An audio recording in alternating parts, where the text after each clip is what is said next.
In 1805, a United States Marine Corps officer raised the American flag over a North African country. He was aided by a Navy midshipman, and in so doing, the gunfire that was clattering throughout the city and the cannon fire that rumbled from Navy ships offshore fell silent over the harbor. That act is immortalized in the Marine Corps hymn, the melody to which you hear now. The opening line of that hymn is, "From the hulls of Montezuma to the shores of Tripoli." As a Marine myself, I must admit that it would be true even most Marines do not know the story of what constitutes just 5 words in the song we probably sing at least once a year. It is easily one of the shortest summaries of what is a sweeping, exotic tale in American history that has enormous implications. It is hardly remembered these days, with only passing references like the Marine Corps hymn, echoing softly and gently, though it was hardly soft and gentle in its day. "To the Shores of Tripoli" refers to the Battle of Derna, that final episode of what we now call the First Barbary War between the United States and what is now Libya. I suppose we could ask what the hulls of Montezuma are too, but that would be for another time. Today, I want to give some light on the last half of that sentence.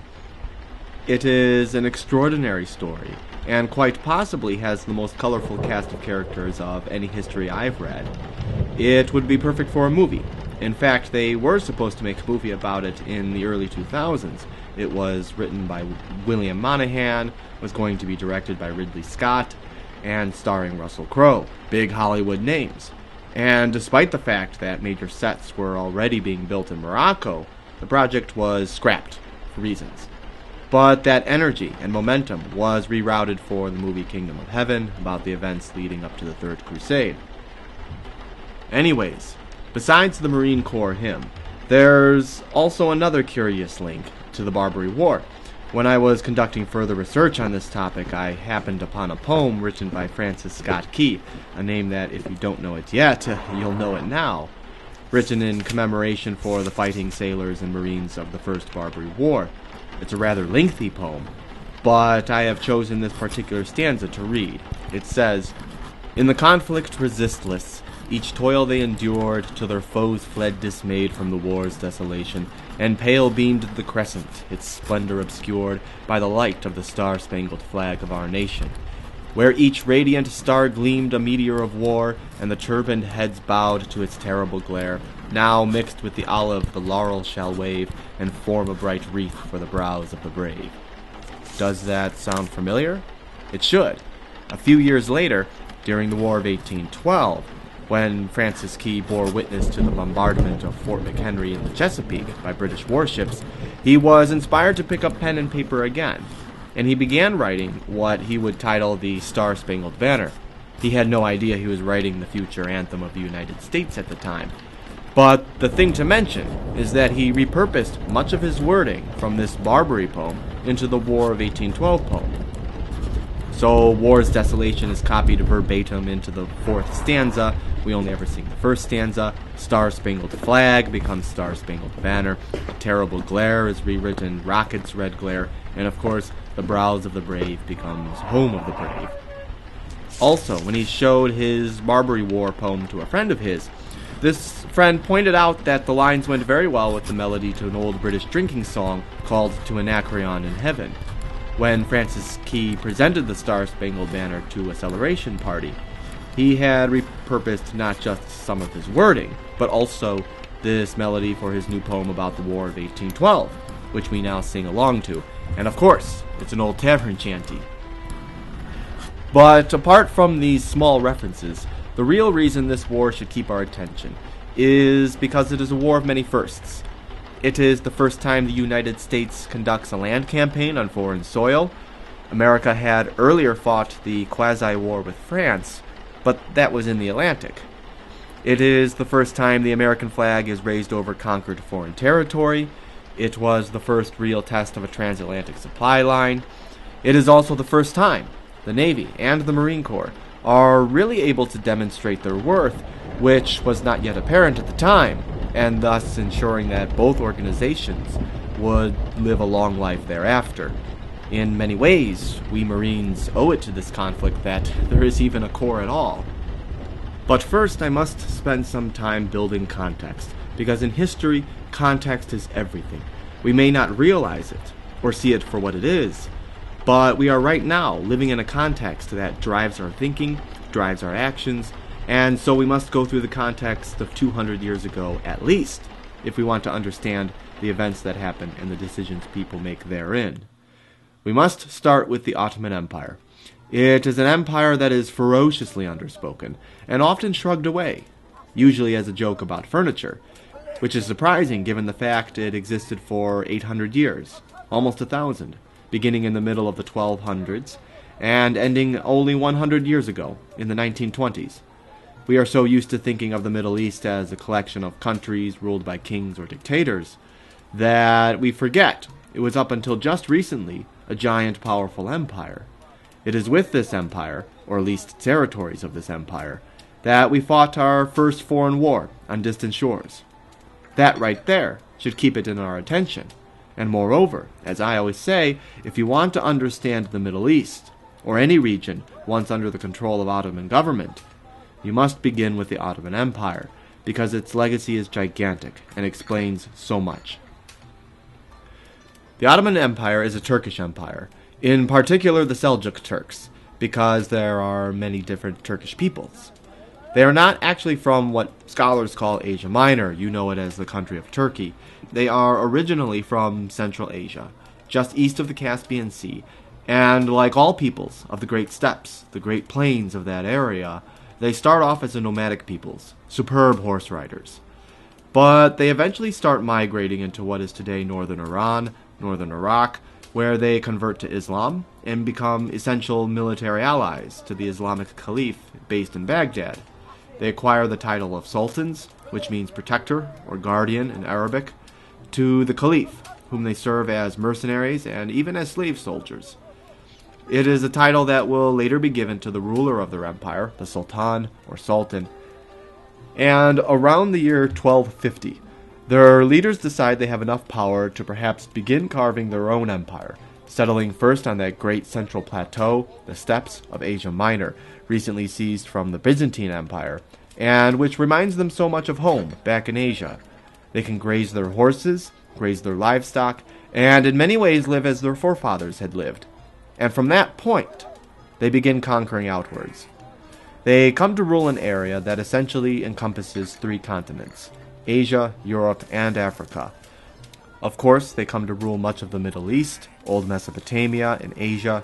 They come to rule a gigantic swath of Europe, almost a quarter of the continent, for half a millennium, 500 years. I recall a good friend of mine, who is half Greek, once telling me that the Greek side of his family do not like the Turks, pointing back at that long history and long memory of Ottoman rule in the Balkans. This would be Greece, Macedonia, Romania, Bulgaria, Bosnia, Serbia, and parts of Hungary and Croatia. Ottoman armies would penetrate as far as Austria, Central Europe, where people are speaking German, being thrown back at the Siege of Vienna in 1683, the furthest extent of Ottoman presence in Europe, but that's almost the heartland. They also come to rule Egypt and almost the entire stretch of North Africa, and this is the area we are concerned with. At the time, it was called the Barbary Coast. It was comprised of 3 city-states, each named after its capital. So the city of Algiers gave its name to Algiers, Tunis to Tunis, and Tripoli to Tripoli, which we now call Libya, Tripoli being the old Roman name for that region, Tripolitania. It's that old Roman legacy living on, just as the name Palestine, which we still use. Palestine is not an Arabic word, it's the Roman word for that area. Even the name Barbary Coast. Barbary has nothing to do with how barbaric or savage the place is. It descends from the Roman name for anyone that was considered a foreigner, or non-Roman, because to the Romans they were speaking gibberish, bar, so they were barbarians. Today we might say something like blah-blahians. However, these North African city-states would retain a huge degree of autonomy, unlike most of the places the Ottomans would rule, being able to do mostly whatever they wanted, although they were always ultimately answerable to the Sultan in Asia Minor. Some maps are slightly wrong when they show Morocco as part of the Ottoman Empire, because Morocco never really fell under Turkish rule. It was always an independent nation, under its own emperor, but to Europeans and Americans at the time, it was still a part of that greater North African coast and would be lumped in as one of the Barbary states. If you don't know, Morocco was the first country, other than Great Britain, to officially recognize the United States as a sovereign power, probably to encourage a trade agreement with America, since Morocco commands the southern half of that all-important Strait of Gibraltar, the Pillars of Hercules, the literal entry and exit point to and from the entire Mediterranean. Now, the Ottoman Empire just so happens to be at the western end of what we know as the Silk Road. You've heard of this, the İpek Yolu in Turkish, the Long Road, those great caravan trading routes, coming from as far east as China, moving across Central Asia, across the basins and the valleys north of the Himalayas, what is known as Transoxiana, and ending in the Middle East, which make the region very wealthy. These incoming goods, almost all of which are luxury goods or exotic items, materials, fabrics, foods, and so on, are then sold off to European merchants, who absolutely love this stuff. However, they learn that they are buying it for a marked up price, and that these goods oftentimes come from beyond the Middle East, because Ottoman merchants purchase it, and then, in order to make a profit, turn around and jack up the price. Well, by the late Middle Ages, exasperated Europeans want to cut out the middleman, as it were, and buy things wholesale. Why shop at Walmart or Target when you can shop at Costco or Sam's Club? And so they try finding ways around the Ottoman Empire to reach the source. And this is literally why the entire colonial period begins. Otherwise, there was no reason for Europeans to leave Europe. They start first by heading south, circumnavigating the entire continent of Africa, in particular the Spanish and the Portuguese, who are so ideally situated on the Atlantic Ocean to begin with. By the way, going this direction gets them introduced to the slave trade that is going on in sub-Saharan Africa, and very soon they will need slaves to replace the diminishing native populations used as a workforce in their future colonies in South and Central America, as well as the Caribbean. We know where that history goes, but it's not yet here. It's also why Christopher Columbus, instead of going south, heads straight west. We all grew up with the notion that Columbus wanted to prove the earth was round. Well, that's only a half-truth. Every navigator at the time already understood that the world was round. And this was the late Middle Ages, by the way, 1492. What differentiated Columbus from everybody else is that Columbus believed the world was smaller than everyone else was saying it was. He said, "Look, by my calculations, I can reach the Far East, reach India, and not have to go all the way around Africa." They said, "All right, we think you're wrong, but bet's on." Well, he was wrong on this point. The world is actually larger than he calculated, and I guess to his good fortune, and the good fortune of his crew, there just so happened to be 2 whole continents standing in his way, where he could resupply, rewater, and return to Europe. Otherwise, in some alternate universe, he would have vanished into a vast ocean, never to be seen again, which is what some people thought was going to happen to him. What all this means is that while Europeans are beginning to look for a shortcut, the Mediterranean is already teeming with trade, ships moving between the various European countries on the northern coast and the Ottoman Empire on the southern and eastern shores. The provinces in North Africa, in particular, see a huge opportunity in taking advantage of this trade, and very early on, piracy becomes a gigantic problem off the Barbary coast, which brings us to the first of 2 issues that will lead the United States to war in North Africa. The North African coast becomes a launching point for what really can be called systematic piracy. The governors of the Barbary states are employing the pirates of North Africa to steal the goods and riches from European trading vessels moving across the Mediterranean, and they very quickly come to rely on this piracy for additional income. In fact, a substantial amount of income, which means that most pirates are state-sponsored.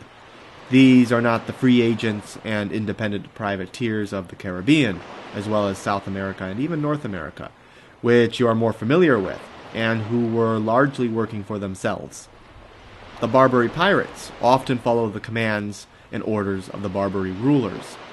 Most of these pirates are either Arab or Berber. Very few are actually Turks, although you could find some Turks among the crew. What's in it for these pirates?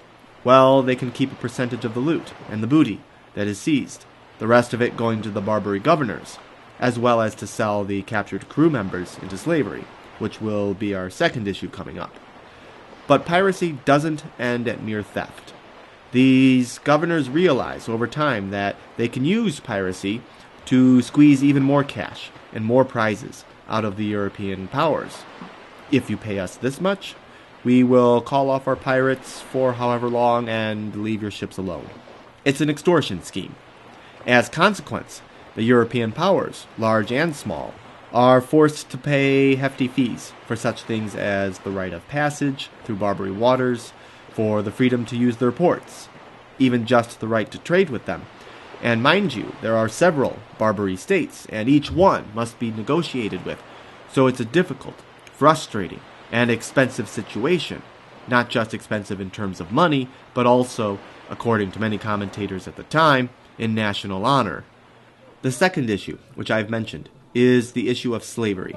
It is a slave trade that is almost entirely forgotten and rarely talked about, despite being older than the transatlantic slave trade, as well as lasting longer in some ways. The difference between the transatlantic slave trade and the slave trade on the Barbary coast, really throughout the Ottoman Empire as a whole, is that this slave trade was non-discriminatory, which means that anyone could be a slave. They could be European, they could be African, they could even be Middle Eastern. It did not make a difference.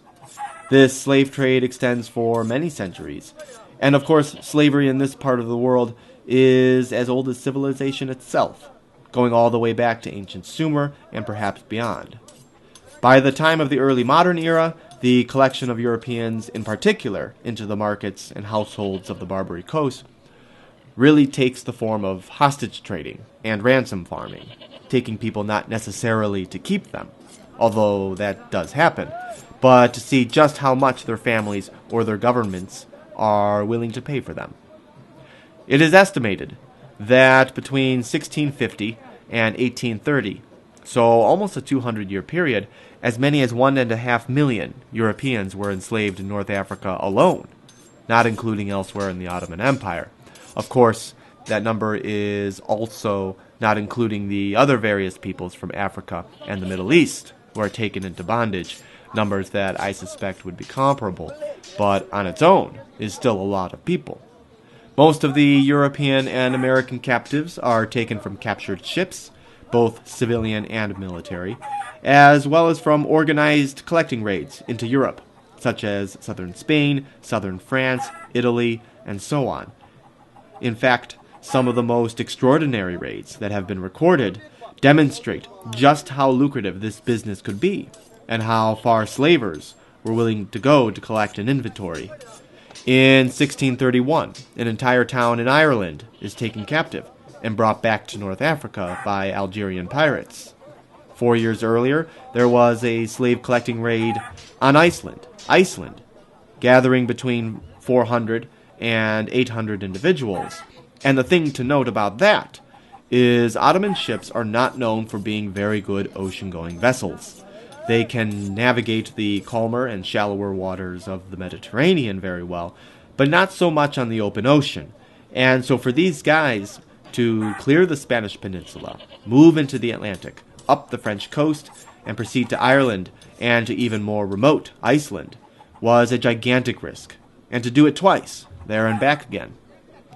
But it seems they felt the prize was worth the risk. Hey, what if we can get ourselves some Irish slaves, or even Icelanders? They would sell for a lot in the markets. Both men and women are enslaved, and slavery could encompass a number of duties, including hard labor, domestic duties, sex, especially for the harems, as well as other purposes. There does exist an image that illustrates this very well. It is a photograph taken in 1888, so for perspective, that's more than 20 years after emancipation in the United States. On the right side is standing a wealthy, robed merchant from the city of Mecca. And standing next to him, for lack of better words, is his white slave. This man is identified as a Circassian. The Circassians are a people that come from the Caucasus Mountains, between the country of Georgia and southern Russia, just north of Turkey. And it was a region that was apparently one of the favorite hunting grounds for Ottoman slavers. Looking at that picture, he appears to me at least to be in his middle 20s to early 30s. He wears very fine clothing and seems to be doing quite well, although I could not help but wonder if he had been dressed up for the photograph. You never know. I would guess the slave is working as this man's personal secretary or accountant, but that's only a guess. And just to give a little more light on the broad face of slavery in the Ottoman Empire, the Ottomans engaged in what they called the devshirme. The devshirme was the forced levying, which is, to put it nicely, really it's the stealing of young men and boys from the Balkan provinces in Europe. It's almost like reading about another planet. Ottoman authorities would enter a village and make a selection of whom they thought would make top candidates, and would leave with their quota back to Asia Minor. You can imagine such a scene. Mothers and siblings weeping, fathers helpless to do anything, as their young son is carted away by Turkish ministers. These boys would be brought back to the capital of the empire, first Derna, then later Constantinople after that city was taken in 1453, where they would be converted to Islam, taught the Turkish language, split up according to their potential, and thereafter prepared for service in the Ottoman government and military. In time, the devshirme would produce all of the grand viziers, the right-hand men and advisors to the sultan, as well as governors, generals and admirals, and many provincial and governmental administrators, so that for some time, a huge segment of the Ottoman government isn't even Turkish. It's men of southeastern Europe, and moreover, they are something at least like slaves. There is some debate whether or not they were actually slaves, but frankly, if you're taken against your will and are technically not free to leave, yeah, you might be a slave. Of course, there initially was tremendous resistance to the devshirme, who wants their young son taken away, perhaps never to see him again. Some parents went so far as to mutilate their son's face, because what Ottoman official would want to bring in an ugly person to work in the Turkish courts? As time goes by, however, people start catching on to what's really happening, and although there will always be some element of resistance, families do begin even selling their sons off to the devshirme, not for the money, but because they believed their sons would have far greater opportunity in the Ottoman administration than any life they would have living on a rural farm in, say, Greece or Romania or Albania. These inductees would also be able to financially support their families from afar later in life, and even occasionally go on vacation to visit them. But it was not a life they had picked for themselves. If they did not demonstrate a capacity to work in the Ottoman bureaucracy, they would instead be enlisted in the Janissary Corps. The Janissaries were the elite fighting force of the Ottoman Empire, and they were all enslaved men from Europe, at least initially. It was a slave army, which is not entirely unique for this region of the world. There are others too. They were expected to remain celibate and unmarried until at least the age of 40. They were not required to don the traditional Muslim beard, but they were noticeable for their very distinctive mustaches, as well as the opulent uniforms they wore even into combat. They are trained as expert infantry marksmen with firearms, and they become one of the first modern standing armies. However, that advantage would be lost over time as European armies would continue to advance in technology and organization, while the proud and conservative Janissaries would be locked in old dogmas, outdating them certainly by 1800, and also by that time, many Middle Eastern populations were buying their way into the Janissaries for its prestige and opportunity, effectively removing that distinctive European character of the original corps.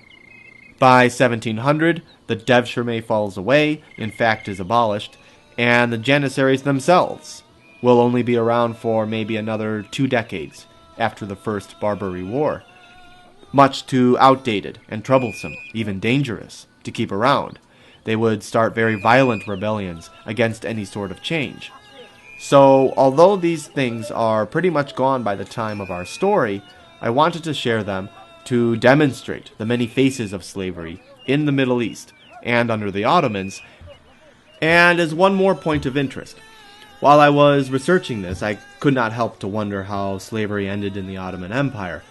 I knew when emancipation happened, but given that slavery had existed for centuries under the Ottomans, and of course for thousands of years beforehand in the Middle East, did it go away overnight? I couldn't imagine it did, and even a short list of dates shows that it did not go away easily. Emancipation officially happens in 1830, so more than 3 decades before emancipation in America, but it's not done for moral reasons. It's done for strategic reasons. The Sultan at the time was trying to rally support from the Western powers in his conflict against Russia, the Turks and Russians having a very long antagonistic history since they both share the Black Sea. But he knows he isn't going to get it, so long as slavery exists in the empire. The British and the French, and so on, make this known, that they can't support a foreign power that endorses human enslavement, especially of Europeans. Ironically, the British themselves won't declare abolition until 3 years later in 1833. So I guess the Ottomans beat them to it. Certainly they beat the Americans. In 1854, slave liberation has to be reiterated, in a sense declared again. Why is that? It's like how some countries, even today, continually have to pass anti-slavery legislation, such as the country of Mauritania on the west coast of Africa. What does that tell you? It's an ongoing problem. In 1890, the Ottoman Empire, as well as 16 other nations, signed the Brussels Conference Act, which includes language suppressing slave trade. In 1909, Sultan Abdul Hamid II frees his personal slaves, presumably the women of his harem. So even the sultans, up until this point, are fudging the rules a bit. In the 1920s, slavery is made illegal under the new republic, but it is done so ambivalently, meaning that they can't spare the resources to enforce it. They've got enough trouble already trying to reforge the government of Asia in the wake of the First World War. Then finally, in 1964, there is express, enforced, anti-slavery legislation. So it's a long road to full emancipation in this part of the world, or at least in Turkey, far longer than the sudden freedom of slaves in the United States in 1865, although Americans made up for it with Jim Crow laws and segregation for sure. There were a few other photographs I had found that illustrate things a little further. There is a picture taken in the late 1800s of an enslaved African boy in Zanzibar. Zanzibar is an island off the coast of East Africa, next to Tanzania and just south of Kenya, which was one of the major slave trading ports to the Middle East and the Far East. Very few slaves from East Africa ever came to the Western Hemisphere, and although Zanzibar was never a part of the Ottoman Empire, it did fall under that greater Islamic sphere of influence, something still felt even today. And this is an image you would have been likely to see in North Africa as well. In the photograph, the boy is being forced to balance a heavy beam of wood on top of his head, presumably as punishment for some infraction he committed. Looking at the picture, I couldn't help but see the tremendous indifference the boy has to his circumstance, sucking nonchalantly on his fingers as if it were nothing, just waiting to get this one over with. It's life as usual. There is another photograph taken at about the same time, the late 1800s, almost to the 1900s, showing a slave somewhere in the Middle East, a young man. I want to say he's Georgian, although I don't recall where I got that impression, but he is definitely not African or Middle Eastern. I would guess he is in his late teens to early 20s, and if you were to see the photograph, you may not know it, but he is actually dressed in women's clothing, and he has even grown his hair long, past the shoulders, to give himself more of an effeminate look. That's because he is a kojak, or one of the kojakler, in the plural form in Turkish. They are young males who perform the pseudo-erotic dances of the time. They dress and try to look like women, perhaps to ease the sense of guilt felt by the audience, which is entirely men. And yes, sexual things could happen after the performance. You may know their female counterpart a lot better, the Jengi, the belly dancers. That's what the Kojakler do as well. And there's an interesting rivalry that grows between these two groups, almost all of whom are slaves, with some of the Jengi murdering the Kojakler out of jealousy for the attention of the male spectators. I can only imagine what kind of psychological commentary can be made here. If you don't know, this practice actually still goes on in some places, much to the surprise of our troops when they entered Afghanistan to find an underground business of young men and boys, no longer slaves, but usually from impoverished and vulnerable families, who will dance for, and perhaps sexually please, some of the wealthier men of the area, in exchange for money, and in a country known for its ferocious conservatism. There was actually a documentary made about this some years ago, and for sure, it makes a very eye-opening watch. So what is the American reaction to all of this? First of all, the issue of slavery is what makes the forthcoming Barbary War a largely popular war.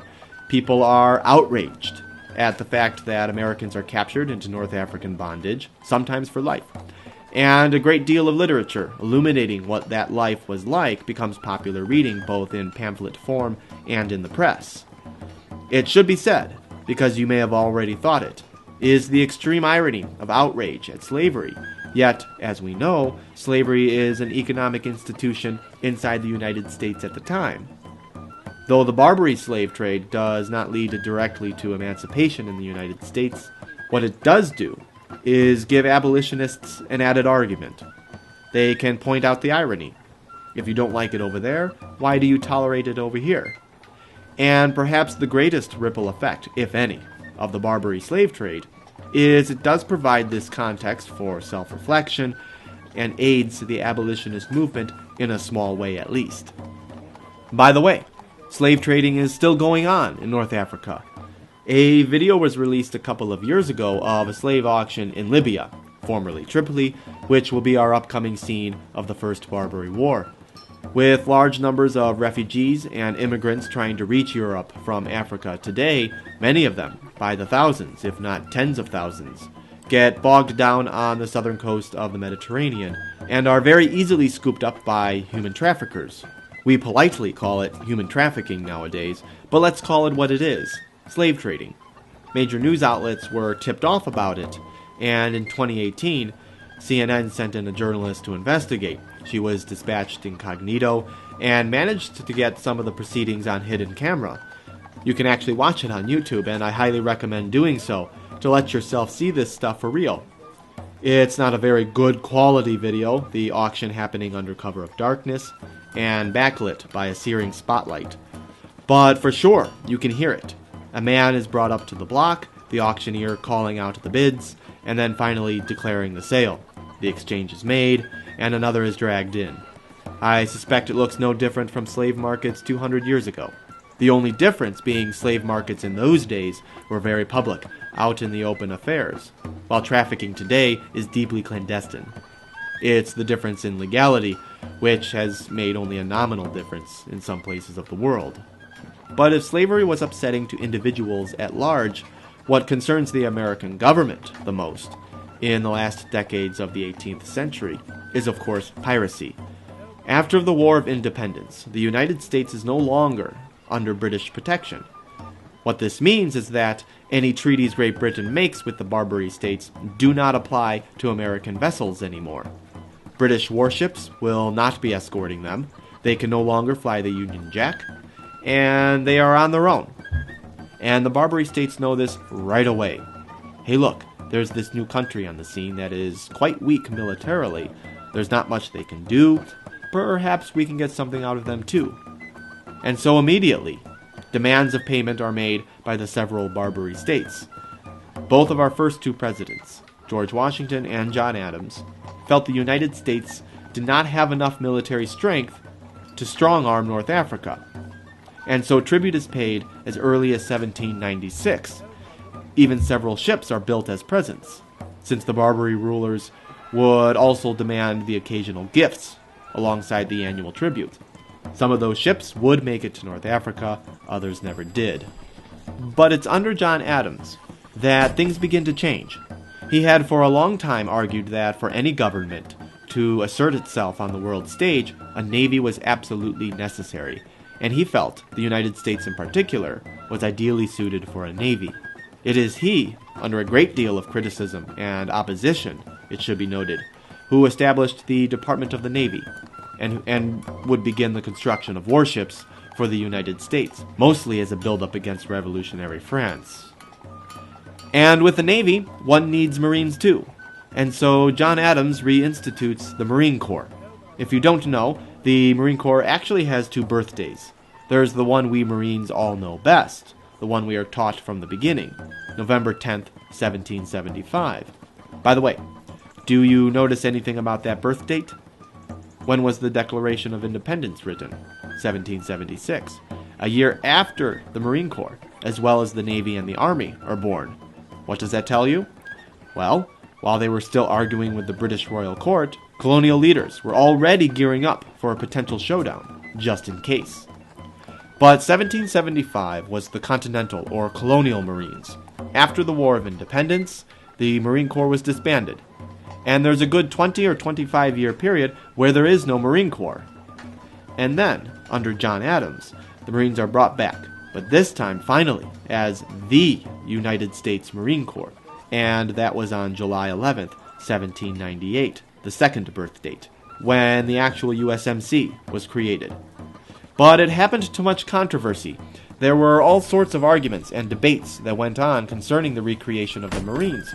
Can we afford a Marine Corps? Would this be an expansion of military power we really don't want?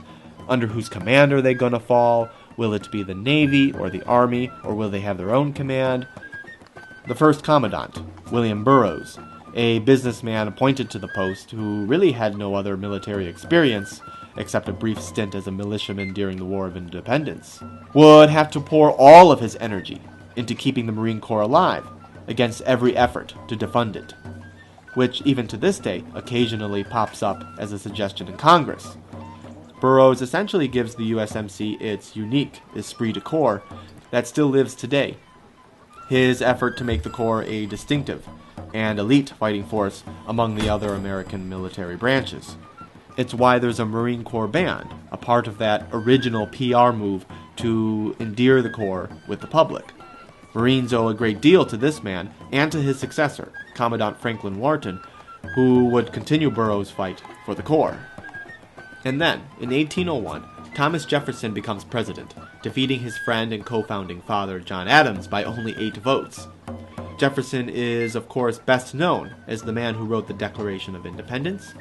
He did that, by the way, when he was 33 years old, which would make him 2 years my senior, and it makes me wonder what I've been doing all this time. I need to get moving. I'm nearly his age, and he was already helping found a nation, as well as authoring its founding document. What you may not know is just how young the founding generation was. We are so used to seeing portraits of them as old men that we might think they were old men during the Revolution. That's not true. Just off the top of my head, I've already said Jefferson was 33, John Jay was 30, James Madison was 25, as was Henry Knox, who would become Washington's chief artillery officer, Washington himself being 44. Alexander Hamilton was 21, and future Supreme Court Justice John Marshall was 20. The Marquis de Lafayette was only 18, and he was leading armies. In fact, he would be made a brigadier general at only 19 years of age. Nowadays, he wouldn't even be allowed to drink or smoke, but he might speak to the capability of young people, a capability we don't merit them anymore. People got started a lot sooner than we do today, and it's to these young men that our nation owes so much. I'll also note, on the British side, that King George himself was only 38 years old, Cornwallis was 37, and joining at a later date, Benedict Arnold was 35 when war broke out. As for Jefferson, he is something of an enigma. He is a ferociously deep-thinking man, extremely educated, and would be involved with at least 2 revolutions. First the American, and then shortly thereafter the French Revolution. Yet he is full of contradictions, both politically and intellectually. And part of the problem is that he wrote so little. Both he and Washington, at least compared to men like John Adams, whose mind we know very well from his abundance of writings. But Jefferson can often be what I'd like to call a Mona Lisa figure, and I can't help wondering sometimes what's going on behind those eyes. It's a bit of a tease. His most obvious contradiction is about slavery. It is arguable that no other man more than Jefferson, with perhaps Thomas Paine and a few others as strong contenders, but certainly Jefferson, do we owe so much for the language of freedom and human rights that we still use today. He was the author of the Declaration of Independence, and he also tried to include a line in the Declaration that would have made American slaves free. But that line was shot down by his editors, Benjamin Franklin and John Adams, both of whom, ironically, were in favor of emancipation, especially John Adams. But they feared the statement would convince the southern colonies to bail, side as loyalists with the British Crown, and cost the entire revolution. Emancipation would have to wait. Jefferson would also, in 1807, during his presidency, make the international slave trade illegal for Americans to partake in, that no new slaves could be brought in from Africa or from where they were usually imported from, the Caribbean, although he doesn't go so far as to make slave trading illegal inside the United States, possibly because he himself owned slaves for most of his life. I think he had something like 200 slaves living on his estate at Monticello in Virginia. What is this? He was very much a man of the Enlightenment. How does he justify it? I'm still looking for a direct answer, but I fear we will never get one. And so with Jefferson, we will see a few times when it would benefit us tremendously to know his reasoning behind some of his more confusing decisions. At the time he becomes president, which, by the way, he did not consider one of his great accomplishments, his gravestone only mentions 3 things he thought were important: writing the Declaration, of course, founding the University of Virginia, and writing the Statute of Virginia for religious freedom, which separated government from the church in that state. But at the time he becomes president, Jefferson had been brooding on the question of North Africa for quite a long time, easily since the Revolution, and he argued strongly that the only way to keep the Barbary pirates at bay was not to pay them off, for sure they'll be back next year, but rather by force of arms. And he at one time envisioned a great coalition of European and American might finally quelling Barbary arrogance and opening up the Mediterranean to free trade. He is instantly reminded of the Barbary coast and his feelings about it when, on his inauguration day, he receives a letter from the ruler of Tripoli, a man named Yusuf, and who will be one of our central characters in this story, demanding $225,000, roughly $3.5 million in today's money, under threat of war. Jefferson refuses, as one would expect. But what is not expected in one of his periodic mysteries is that he immediately downsizes the navy that John Adams built up. Here he is, at last, commander-in-chief, and with a navy already made for him with which he can see his vision through about the Barbary pirates, but he decides to shrink this power. We don't know why.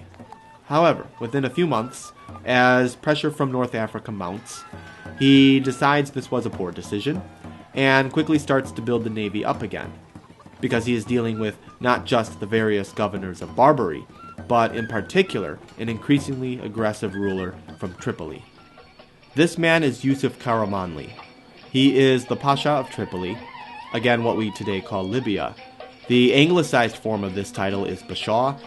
You can use either of them, or even say Pasha Bashaw. Yusuf is actually the Arab form of the name Joseph, and though American writings from the time tend to use Joseph, I will use the name Yusuf. He is officially recognized by the Ottomans as a Barbary Pasha, and this is significant because he is the only non-Turkish leader of a Barbary state at that time. He is an Arab. Yusuf is a very intelligent individual, conniving, cunning, as well as fiercely ambitious. He is the youngest of 3 sons, so he is the baby of the family. But even as early as his teenage years, we can sense that he has greater aspirations for himself.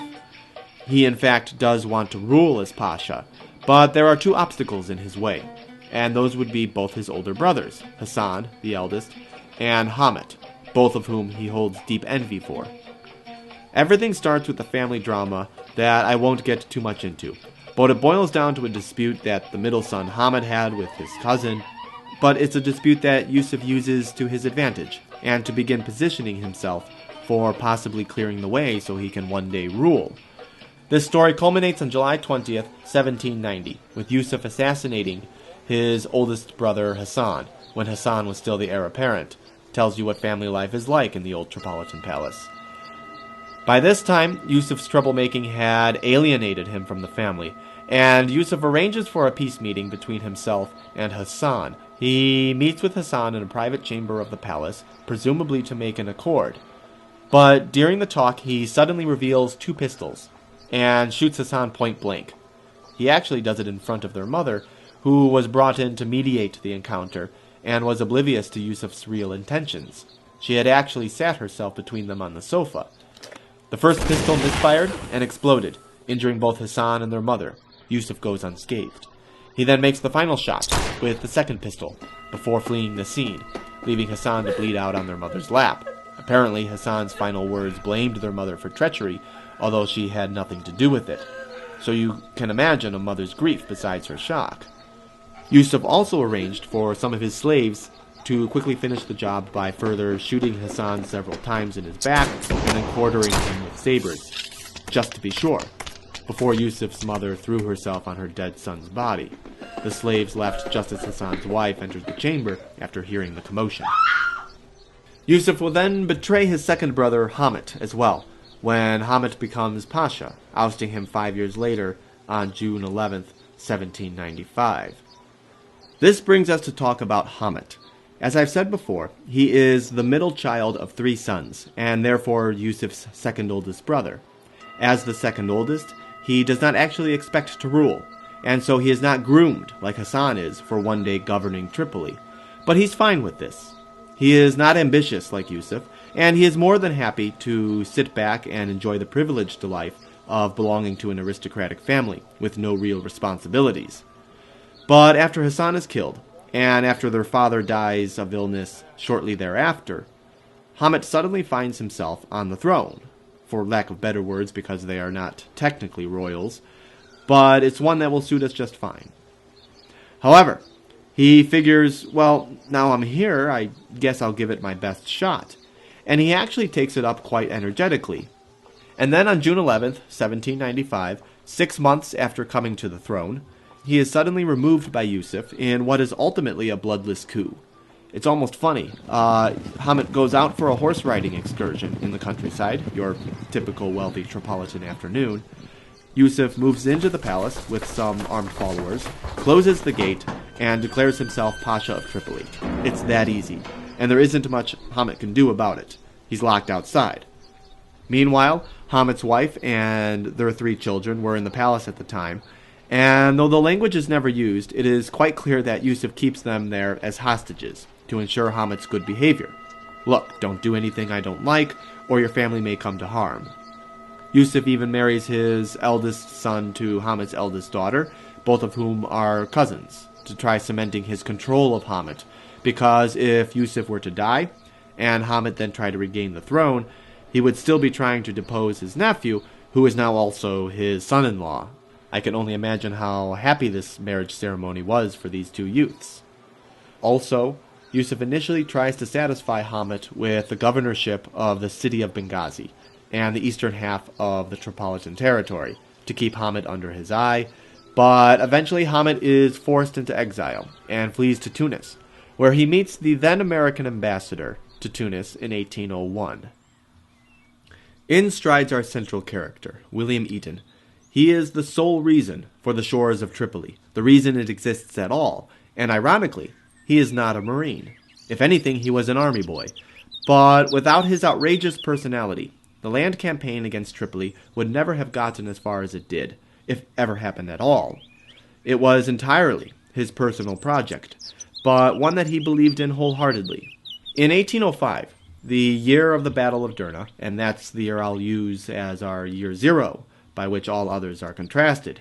In 1805, Eaton is 41 years old. So he's in his late 30s when he meets Hamet. He is married with 3 children, as well as 3 additional stepchildren.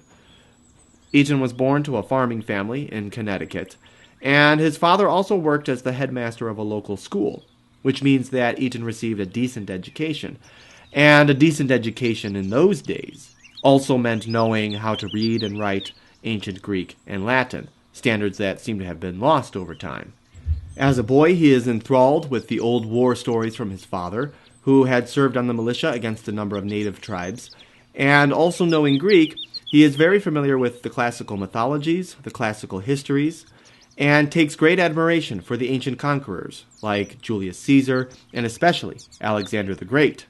And there is little doubt that Eaton would imagine himself an Alexander, following the footsteps of the great conqueror in North Africa.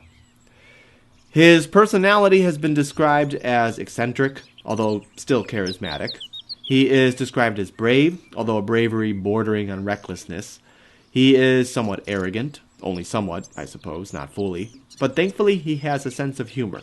It's rather dry, but better than nothing. He is also known for his athleticism, easily outrunning and outwrestling any one of his peers. His fixation with all things military will lead him to eventually get a commission in the army through his father's network as a captain. He gets some frontier experience guarding against native tribes in the south, but he ends up in some trouble when he undergoes a court-martial. To be fair, Eaton was probably in the right. He becomes aware that the commanding officer is engaging in some shady land deals, and being a man of high chest-beating morality, typical of gentlemen at the time, Eaton tries to call him out on his bullshit. The general initially attempts to quietly buy him off, but when Eaton refuses, the general responds by trying to have Eaton court-martialed under trumped-up charges. Although this fails, you can be sure that ever afterward, Eaton would only see some do-nothing backwater post. Eventually, he leaves the army, but in the meantime he has made political connections, and President John Adams appoints him to be consul, ambassador, to the Barbary state of Tunis in 1799, and he will have to deal with an equally hot-headed pasha named Hamuda. It will be a miserable 4 years for the proud William Eaton, who comes to loathe his job. The pasha will make a demand, Eaton refuses, the pasha will try a different demand, Eaton again refuses or offers up something less, and he will constantly be wheel-dealing with Hamuda during his tenure as consul. While he is in Tunis, Eaton becomes fluent in Arabic, and at a time when almost no Americans can speak Arabic, he reads the Quran and becomes something of an expert in North African culture. Finally, after years of headbutting, he eventually gets himself expelled from Tunis on March 10, 1803. Hamuda sends a letter to President Jefferson saying, "I don't like this guy, he doesn't give me what I want, get me someone else to bargain with." Jefferson obliges, and Eaton returns to the United States that year. But Eaton is not done. The war with Tripoli, next door to Tunis, has broken out just 2 years earlier, and Eaton, who has been watching events closely, and who has also met the deposed Pasha of Tripoli, Hamet Karamanli, feels that he has a plan that can bring the war to a favorable end for the United States, and upon his return, he approaches Jefferson with his plan in 1804. But first I must bring you up to speed on events in Tripoli. At his ascension to the throne, Yusuf immediately starts making demands of payment from the various European powers. He says, "Listen up. The treaties you made with my father and with Hamet were only valid under them. I want new treaties and new payments now for myself. Pay up, and I will call off my pirates." Like I said earlier, he sends a demand to Jefferson on the day of Jefferson's inauguration, asking the same. Through the ambassador to Tripoli, a man named James Cathcart, who, by the way, once spent 10 years as a slave in Algiers, Yusuf continually increases his demands when they are not met. And he eventually gets so frustrated with the American government for being so stubborn and relaxed that on May 14th, 1801, he enters the American consulate and personally cuts down the American flagpole, a symbolic gesture declaring war on the United States. He has also declared war on Sweden for the same reasons. But by declaring war, he is playing right into Jefferson's game, who has coincidentally already dispatched the American fleet to deal with Tripoli. Jefferson does not seek congressional approval for this. Congress was in recess at the time, and he doesn't call a special assembly. In fact, he doesn't even tell Congress what he's done until the fleet is too far to quickly call back. This is not to say that Jefferson has gone rogue, far from it. Congress had passed measures for military-type responses against North Africa, and Jefferson felt he was still acting within those measures. Congress will ultimately vote in favor of the war, although they don't go so far as to make a formal declaration of war. The same thing happens 200 years later with the invasion of Iraq, where Congress gives its blessing, but doesn't declare war. The naval conflict with Tripoli can be divided into 3 campaigns. Jefferson initially sends the fleet under the command of Commodore Richard Dale, hoping to pressure Yusuf under a smothering blockade of his capital city, also called Tripoli. But this campaign really comes to nothing, and disappointed, Jefferson replaces Dale with a man named Richard Morris. This second campaign is even more of a wash. Morris spends way too much time escorting American shipping vessels rather than taking his warships to Tripoli's front door. He has also brought his wife and young son with him, and the campaign can really be summed up as a sightseeing tour, with Mrs. Morris picking out all the stops. She will also give birth to another child during the campaign, and Yusuf would sneer that the Americans prefer making love to making war, which isn't helping American prestige, especially among the European powers who still see the American Navy as a running joke. So the campaign is resting on a lot. This is the chance for America to demonstrate to all that it will match words with actions and deliver those actions with the fullest energy. The world is watching, exasperated with Morris's half-hearted and bumbling blockade of the city of Tripoli, which begins much too late for Jefferson. The president finally relieves Morris of command and gives it this time to a man named Edward Preble on May 13, 1803. And this is when the war takes a significant strategic turn. Preble is very much the man of action, and mercilessly intends to use the full might of the fleet in bringing Tripoli to heel. But then something happens. Just offshore the city of Tripoli is the USS Philadelphia. She is a 36-gun frigate, triple-masted, one of the larger ships of the fleet, and she is under the command of a Captain William Bainbridge. He is a man who bad luck seems to follow him around. He's trying. He's really trying, and always has the best intentions. But he accidentally runs the ship aground just outside Tripoli harbor in broad daylight. Commodore Preble himself is not yet even in the Mediterranean, still sailing the Atlantic to join up with the fleet. But on October 31st, 1803, go figure on Halloween, a Tripolitan ship, probably carrying food and ammunition, attempts to run the blockade and resupply the defenders of the city. Bainbridge sees this, and of course gives chase. But he and his crew are so caught up in the pursuit that they fail to see the Caliusa Reef, the shoals, just beneath the water, and the ship, traveling as fast as possible to catch up with its quarry, is suddenly beached.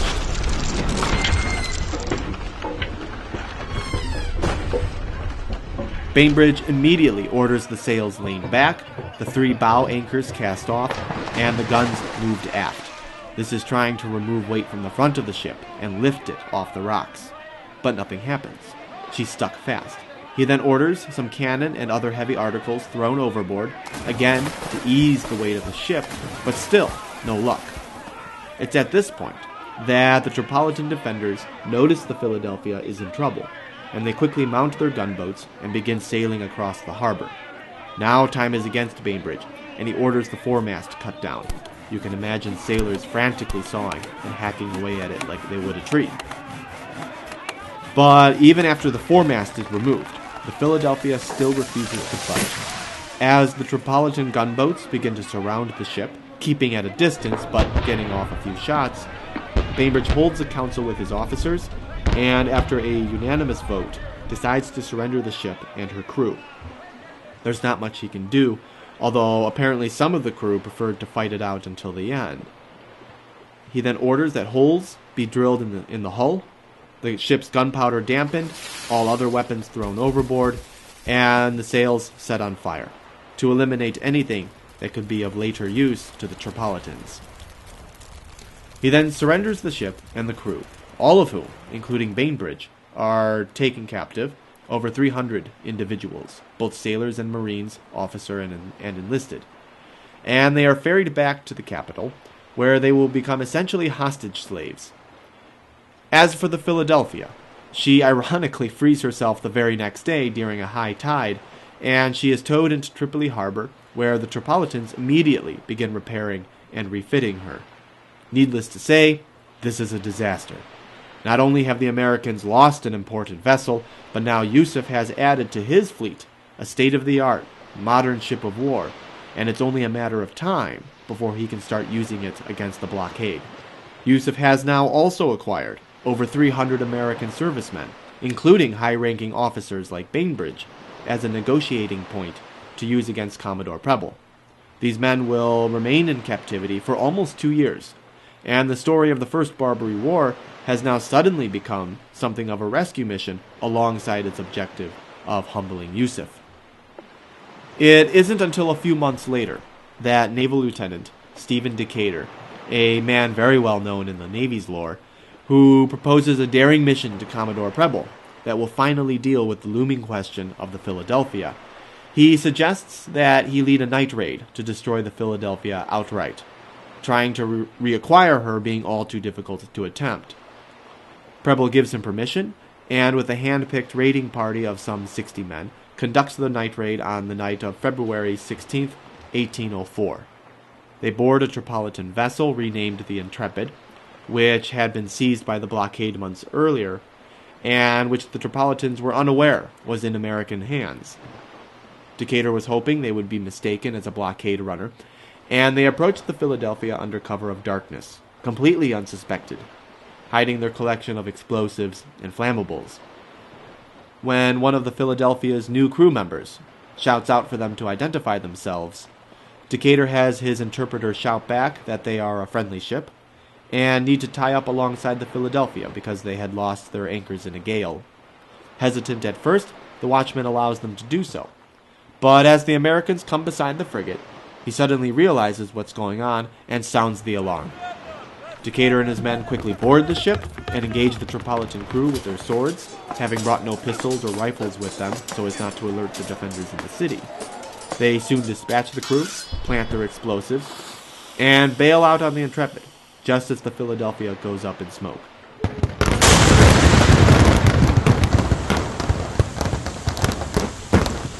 It's a tremendous embarrassment to Yusuf, who takes his anger out on the American prisoners, which is all he can really do about it. The Philadelphia is thus eliminated from the war, and Decatur is welcomed back as a first-class hero, having reversed this original misfortune to some degree.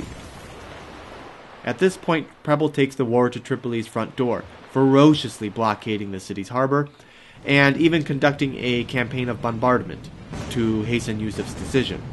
Preble is up against the Tripolitan admiral, a man named Murad Reis, who is actually a Scotsman in the service of Yusuf, and who tries desperately to orchestrate the naval defense of the city. But the Tripolitan gunboats and xebecs can do little against the heavier American frigates. And the description of some of these engagements are absolutely astounding. At one point, Preble himself brings his flagship, the USS Constitution, right up alongside the shore to deliver broadsides on the city and its fortifications. They come under return fire from as many as 80 or 90 cannons up in the forts.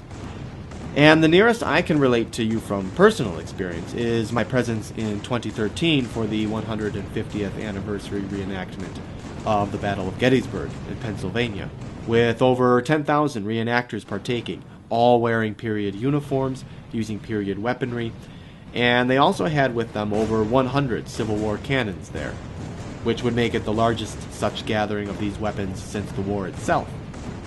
They started the reenactment with an opening salvo, which lasted something like half an hour.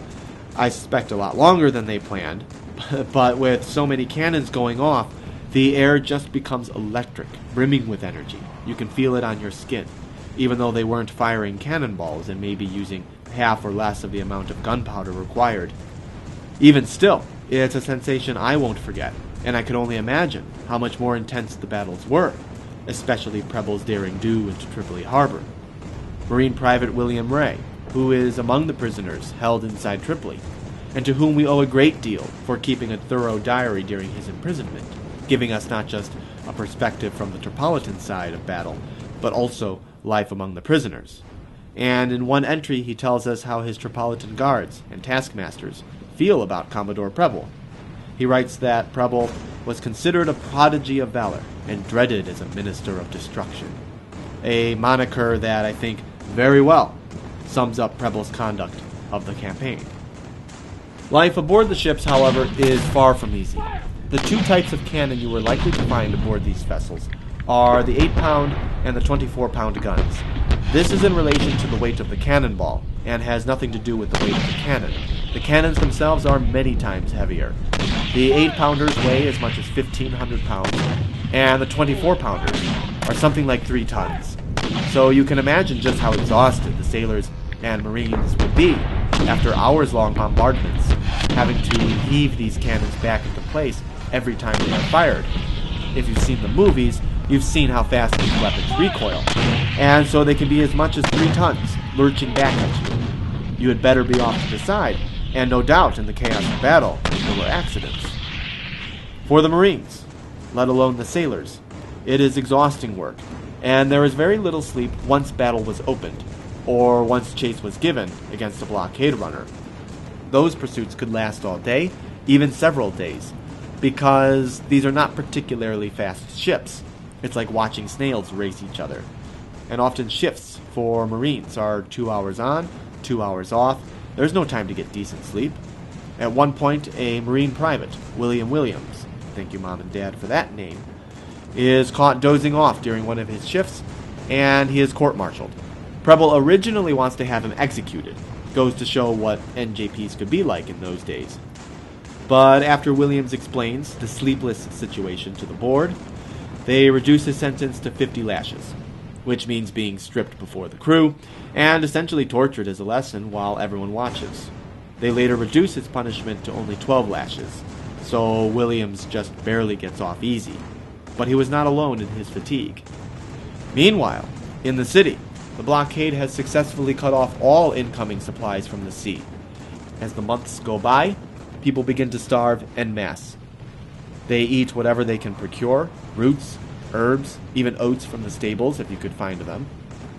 Even the Pasha's family is down to 1 meal a day, and it isn't much.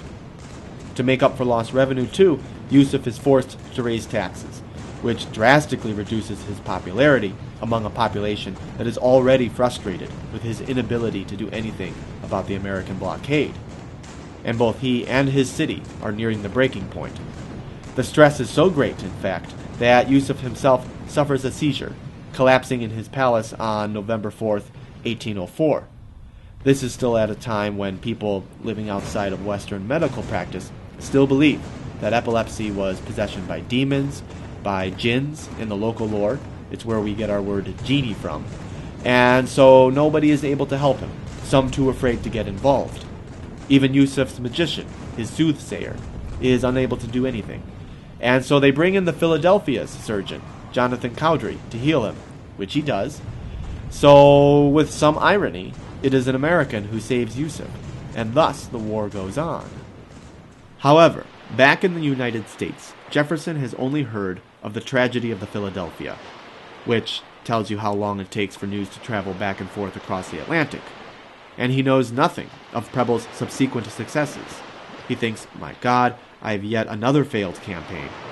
And unfortunately, he relieves Preble of command and appoints Samuel Barron as Commodore of the Mediterranean Squadron. This is a decision that Jefferson would later openly admit was a mistake.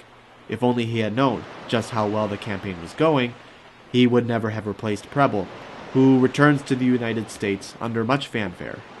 Commodore Barron, unfortunately, falls ill of a liver disease while crossing the Atlantic, and though he intended to keep up the momentum built by Preble, he is not able to be on site and spends much of the rest of the war in a hospital bed, either in Malta or in Syracuse on the island of Sicily, thus complicating the proceedings and slowing down the blockade. By the way, Preble's flagship, the USS Constitution, which will remain in service off Tripoli without the now former Commodore, well, that ship actually still exists. She is still technically a part of the United States Navy, a part of that lineup of warships, which would make her the longest, in terms of time, the longest-serving military vessel in the world, having been built during that initial build-up under John Adams. The title of oldest ship belongs to the HMS Victory in Great Britain, but the Victory is in permanent dry dock and is now a museum. The Constitution, however, is still crewed by American sailors and captained by a Navy officer. And though she does not see battle anymore, I understand it's a great honor to serve aboard her. She's an old seabird, having fought in the quasi-war with France, of course the First Barbary War, the War of 1812, the Second Barbary War with Algiers, and others. I want to spend a moment talking about the American prisoners from the Philadelphia and what their life is like inside Tripoli, because we cannot forget that all the while they are there. Captain Bainbridge and the other officers are sent to live in the now abandoned American consulate, where they live a relatively quiet life. The enlisted, however, are sent to live in a recently vacated warehouse, a very tall, very drab, and very cramped quarter. Like I said earlier, the crew essentially becomes what you can call hostage slaves. Every day, they are taken out, often very early, to perform various hard labor tasks under the lash, such as building and repairing fortifications, sometimes recently destroyed by the blockade, as well as other constructions and jobs around Tripoli and the neighboring countryside. They are often subjected to beatings, whippings, threats of death, which would usually increase whenever Yusuf felt the blockade was going too hard and he wanted to invoke a response from the United States. Infractions and misbehavior were met with the bastinado, a form of punishment, torture really, that meant tying the prisoners' feet together, raising them aloft by rope while a captor or two would sit on his back, and have the soles of his feet beat with cane or with rods, sometimes to the point of being unable to walk for a few days. Private William Ray would write in his diary that we were taken out at intervals to carry powder to the different forts and treated worse than could be represented by words.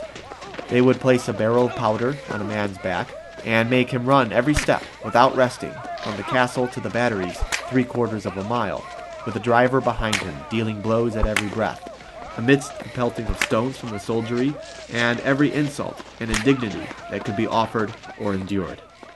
As for Captain Bainbridge, locked away in his room in the old American consulate, he does manage to maintain communication with the outside world through the Danish ambassador to Tunis, Nicholas Neeson, who does his best to help the American prisoners and transfers Bainbridge's letters wherever they need to go.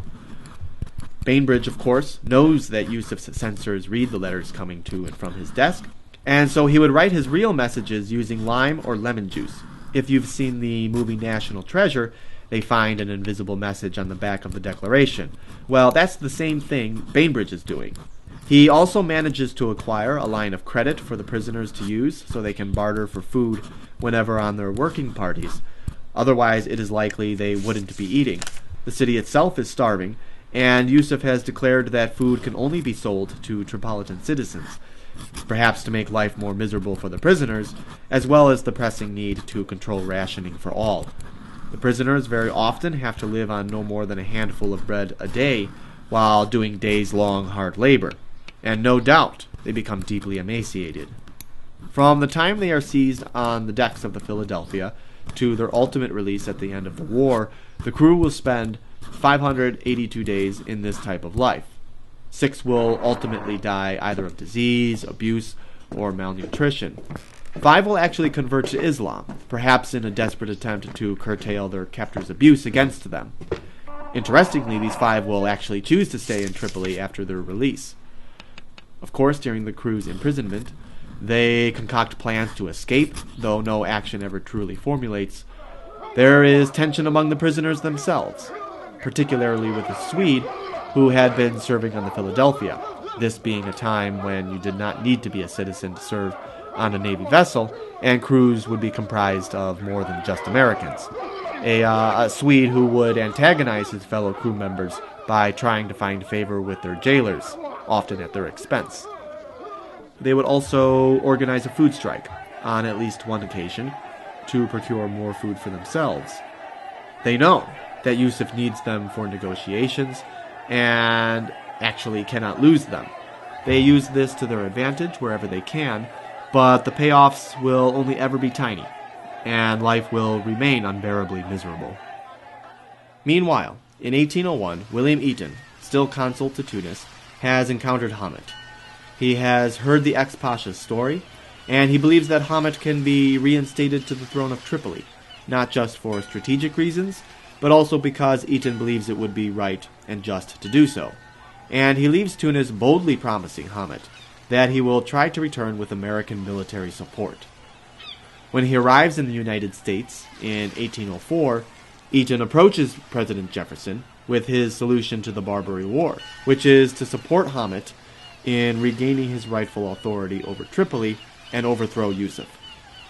Eaton asks for an initial fund of 1,000 muskets and $20,000. This is quickly increased to $40,000 after some recalculation by Eaton. Jefferson is at first warm to the proposal, but both he and, at the time, Secretary of State James Madison, another one of the founding fathers, and who will become president after Jefferson, both men begin to worry if this will be a good precedent or not. It will be the first time that the United States is engaging in, to use a modern term, regime change, rather than, as I've heard it called, regime behavior modification, which is what the blockade is trying to do, and they agonize over it. Will this be a good thing to do? Is it within their constitutional power to do so? It's up to you if that was indeed a good precedent to set, because Jefferson does ultimately approve of Eaton's plan and promises him the muskets and the $40,000. At this point, Jefferson has three options at his disposal. He can continue the blockade against Tripoli, adding pressure to Yusuf. He can now attack by land under William Eaton, removing Yusuf altogether. He can also reinitiate negotiations and talk Yusuf out of it. He does take this third option as well, and appoints a man named Tobias Lear to be consul general for the Barbary states. Tobias Lear was actually George Washington's secretary for easily 20 or 30 years, and a man well known in the capital. If you wanted to get to Washington, you had to go through Lear, and Jefferson assigns him to begin that negotiating process. But Jefferson makes the mistake of not placing greater emphasis on any one of these three options, and so there will be a bit of a problem with each trying to claim all the glory of being responsible for ending the Barbary War. But, in typical Jeffersonian mystery, literally a day or two before Eaton is set to depart, Jefferson withdraws his funds. It is not known why he does this. He never explains himself, but the likely explanation is that money was short. First of all, what else is happening at this time?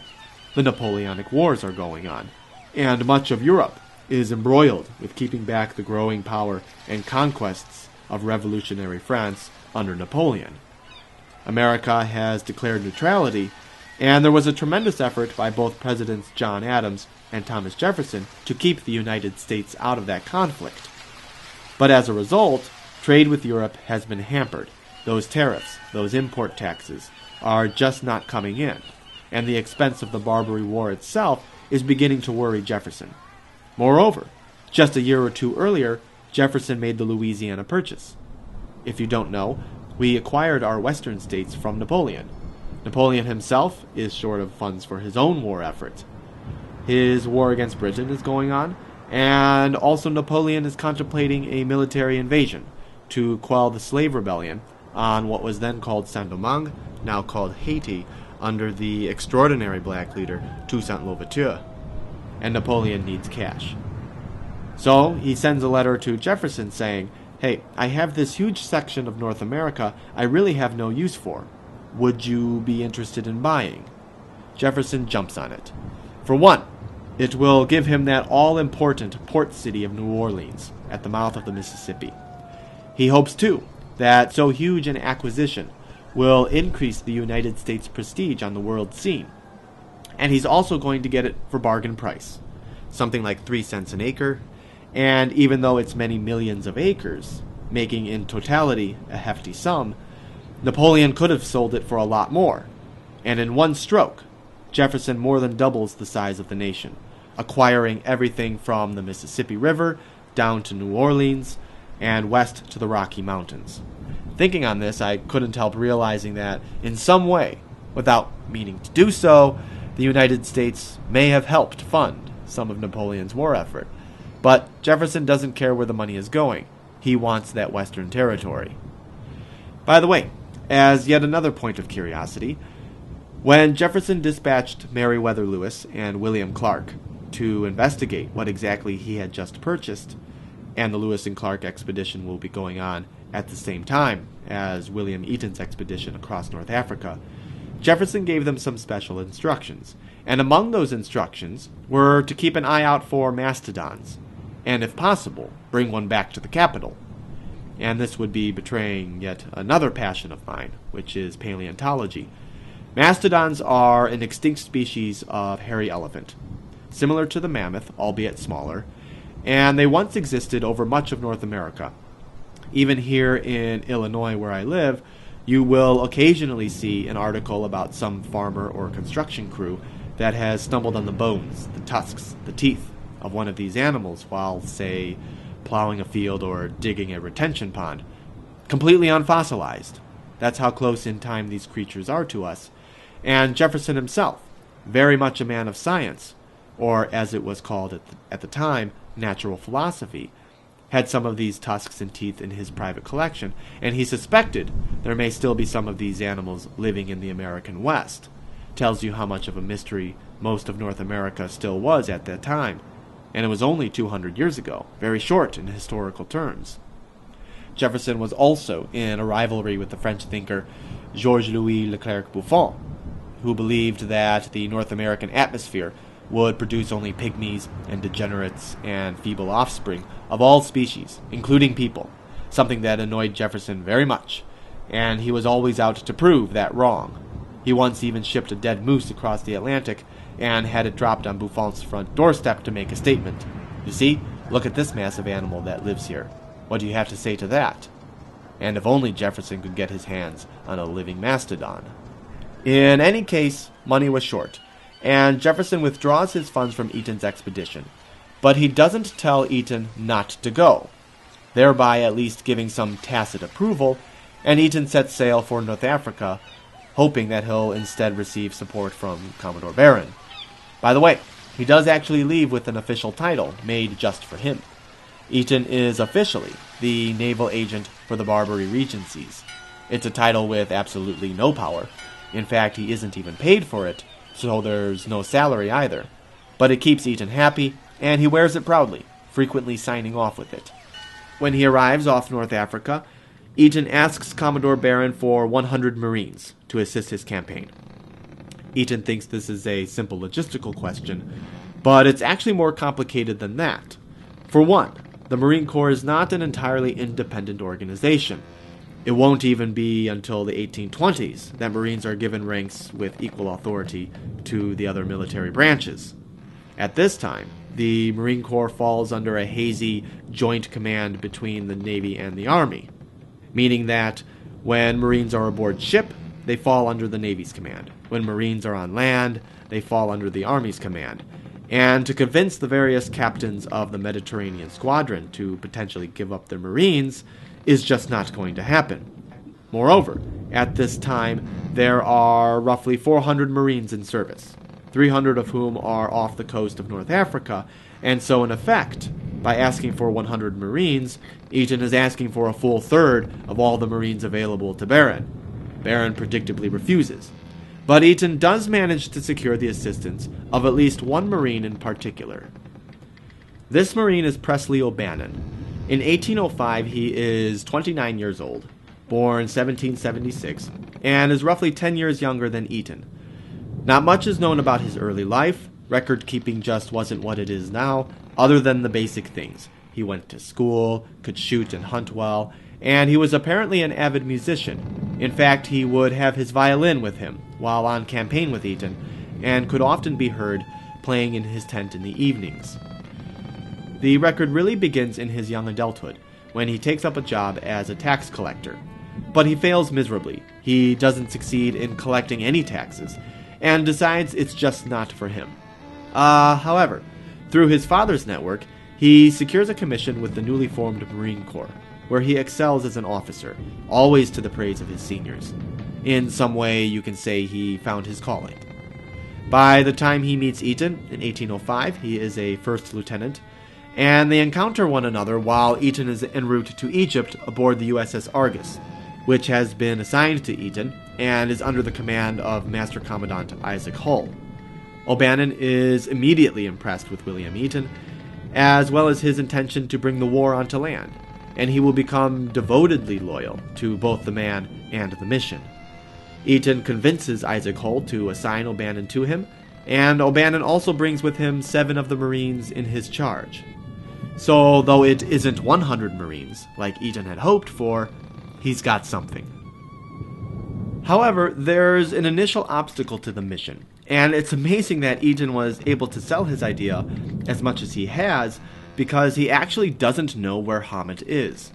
It's been 2 years since he last spoke with him, and Hamet could be anywhere in North Africa or even the Mediterranean islands. While Eaton is in Malta and Sicily, he learns through sources that Hamet is likely someplace in Egypt. Okay, that narrows it down just a bit, and Eaton is brought aboard the Argus to the city of Alexandria. It is there, through additional sources, that Eaton finds out Hamet has somehow been scooped up in the civil war that is happening in Egypt, and is not just in command of a group of soldiers, but is besieged with Mamelukes inside the city of Minya. Just a few years earlier, Napoleon had invaded and occupied Egypt with a French army.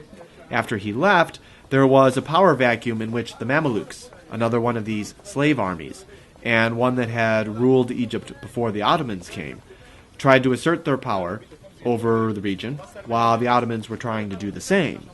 The Ottomans originally sent in an army, made up mostly of Albanians, but when this army arrived, it decided to see if it could take power for itself. So the Ottomans sent a second army, this time mostly Syrian soldiers.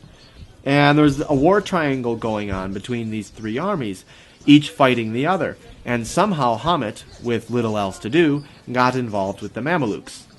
Okay, so at least we know where he is, but how do we get him out? He's behind enemy lines. The first thing Eaton does is move down the Nile River on a barge toward Cairo, along with several individuals from the Argus. They include, of course, O'Bannon, Navy Lieutenant Joshua Blake, Midshipman George Mann, whom I'll mention again later, a man named Richard Farquhar, who is an acquaintance of Hamet, a janissary named Salim, who is acting as interpreter, a servant named Ali, as well as 6 bodyguards. It's a dangerous journey. Pirates lurk along the Nile, and there are in fact several close encounters with these pirates. Upon arriving in Cairo, Eaton arranges a meeting with the Ottoman Viceroy of Egypt, who receives them warmly, especially since these are the first Americans to visit Egypt. They initially say they are on a sightseeing tour of Egypt, but the Viceroy is smarter, and he clears the room of everybody except Eaton, and asks what his true mission is. Eaton tells all, and the Viceroy is willing to help. This is curious because Eaton will be waging war against a fellow governor of an Ottoman province, but the Viceroy seems to be happier to be rid of just one more problem by letting Hamet off the hook. It should be asked why the Ottomans themselves don't come to the defense of Tripoli. For one, they know the Americans don't intend to take the country for themselves. And the Ottomans also seem to be happy to let Yusuf reap what he sowed. As for the Viceroy, he not just gives Hamet clemency, but also issues him a passport to move freely through Egypt. With this secured, Eaton now has to tackle the problem of actually getting Hamet out of Minya. It is likely the Mamelukes will not be happy to see him go, and Eaton fears there might be reprisals waiting for Hamet when he tries to leave. But who will be their emissary? Well, they happen to find their man in one of the coffee houses of Cairo. Coffee, by the way, is an Ottoman creation, and we are direct beneficiaries of that creativity. Not so much tobacco. Turkish tobacco, of course, is a great commodity, but tobacco is a New World product.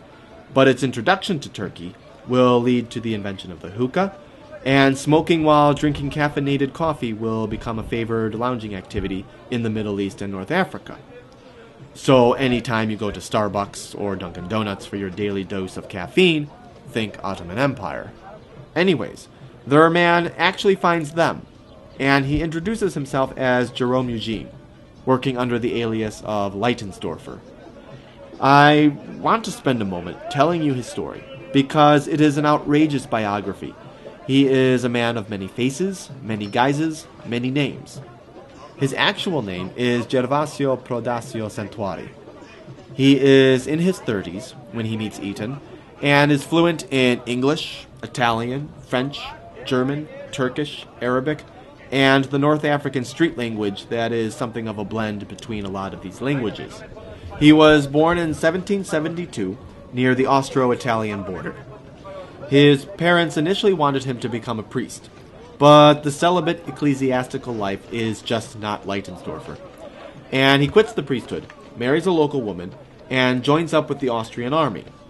At this time, the French Revolution breaks out, and sympathizing with the ideals of that revolution, he deserts the Austrian army to join up with the French. However, while making his way through Switzerland, moving under the alias Carlo Hassando, he is arrested by the French, who suspect he is an Austrian spy. But he manages to get his hands on some opium in prison, drugs his jailers, and escapes. He doesn't make it to join up with the revolution, but he spends time in Switzerland, Spain, and France peddling as a traveling watch salesman. He then hears that Napoleon is raising an army to invade Egypt, and he finally enlists in the French army.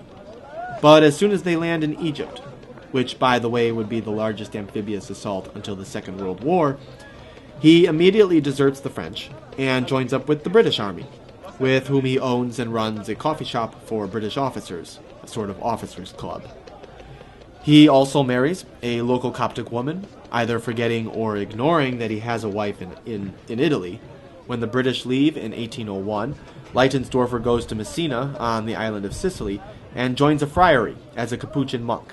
He is there for maybe half a year before he goes to Smyrna and Constantinople to work, this time, as a traveling magician. But he leaves after a close encounter with a French general he feared might recognize him.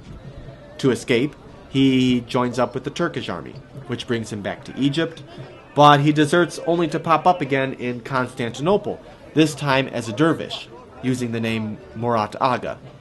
Dervishes were something like holy men in the Ottoman world, a Sufi mystic fraternity that performed divine swirling dances.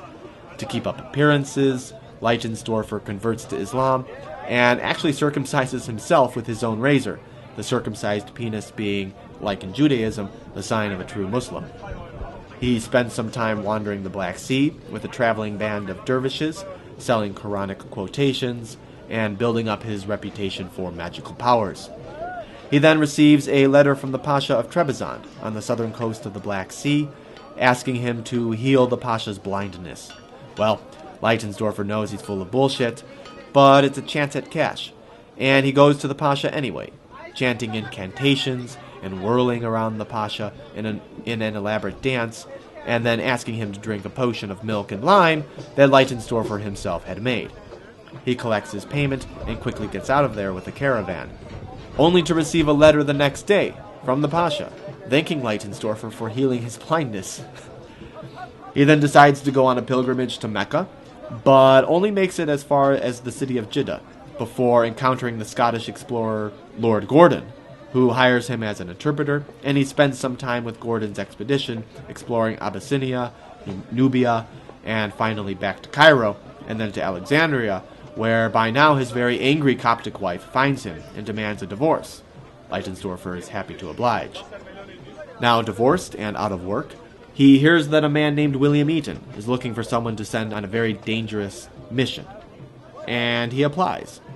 Eaton, very impressed by his backstory, asks him how much money he'll do it for. Leitensdorfer only asks for $50. Eaton says, deal, and hands him a personal letter to Hamet, as well as the Egyptian passport. Well, Minya is 120 miles from Cairo. Leitensdorfer covers this in just 4 days, dodging Turkish and other Egyptian forces along the way. He manages to get through the Ottoman siege lines, meets with Hamet inside the city, and convinces the Mamluk leadership to dismiss Hamet. In the meantime, Eaton and the others have left for Alexandria again, where it is planned for Leitensdorfer to rendezvous with them. So, with Hamet beside him, as well as some of Hamet's loyal followers, He covers not just those 120 miles again, but the additional 100 miles or so to Alexandria, where outside the city, both Hamet and Eaton reunite for the first time in 2 years. Eaton is so impressed with Leitensdorfer that he makes him his quartermaster and chief of staff. And Leitensdorfer will remain with Eaton to the very end. It will be the only army he does not desert. Meanwhile, recruitment has begun in Alexandria. Alexandria used to be the jewel of the eastern Mediterranean. In ancient times, it had a population of up to 500,000 people, making it one of the most populated cities in the world. But by 1805, that population was reduced to something like 5,000, and the city was decaying in ruin, much to Eaton's disappointment, who knew very well the ancient reputation for Alexandria. While he was in Cairo, he dispatches a man I've already mentioned, named Richard Farquhar, to begin recruiting among the Europeans to be found in Alexandria. We don't know much about Farquhar, except that he was a merchant who had become an affiliate of Hamet's. He is a bit of a ruffian, prone to drinking, gambling, and fighting, and Eaton sends him back north, mostly to get him out of his hair. He gives Farquhar $1,500 to begin recruitment. And Farquhar does manage to enlist 49 Europeans before Eaton and party return. It's kind of funny, he actually starts numbering recruits on their enlistment papers because he's meeting so many Dimitris, Spiros, Petros, Georgios, and so on. He's like, all right, you're Dimitri 1, Dimitri 2, Dimitri 3, Spiro 6, Spiro 7, Giorgio 9, 10, 11, etc. However, when Eaton arrives, he discovers that Farquhar had in fact embezzled most of the $1,500, and in a rage he fires Farquhar and replaces him with Leitensdorfer to finish out the recruitment process. Farquhar will leave shortly thereafter to cause mischief for Eaton with Commodore Barron and Consul General Tobias Lear. His son, however, George Farquhar, will remain with Eaton for the duration of the campaign, much to his father's disfavor. Meanwhile, Hamet is recruiting among the Arabs outside the city. He is not allowed within Alexandria because the Turkish authorities are suspicious of his intentions, despite the passport from the viceroy, but there is plenty to work with in the surrounding countryside. It is at this time that Eaton signs a treaty with Hamet in the name of the United States. He actually has no authority to do this, but he does it anyway, and the gist of the treaty is that America will provide military support for Hamet, and Hamet will repay the expenses once he's back in power. They do run into some trouble, because Farquhar's recruitment effort had been far from clandestine. He was brash, he was noisy, he was obvious, and made no effort to fly under the radar, and he is alerted to the Turkish authorities, who become worried about this growing mercenary force outside the city.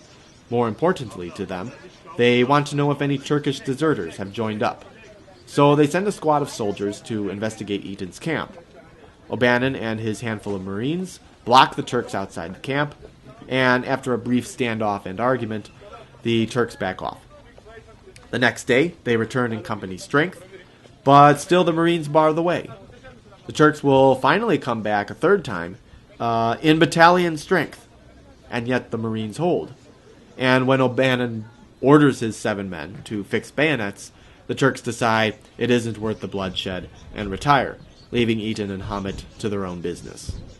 As the army grows, Eaton is informed by Master Commandant Isaac Hull, waiting on the Argus offshore, that he cannot take so many men aboard his ship and ferry them along the North African coast.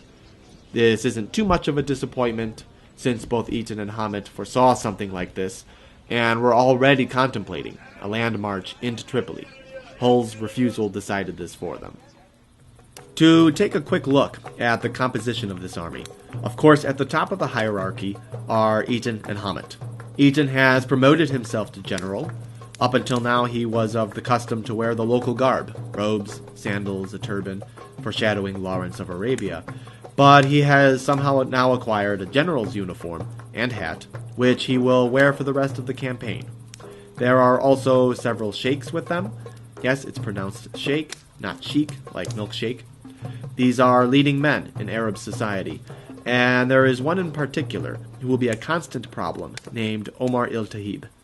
He is the sheikh in charge of the all-important supply train with its camels, its horses, its human porters, and he will be more trouble than he's probably worth.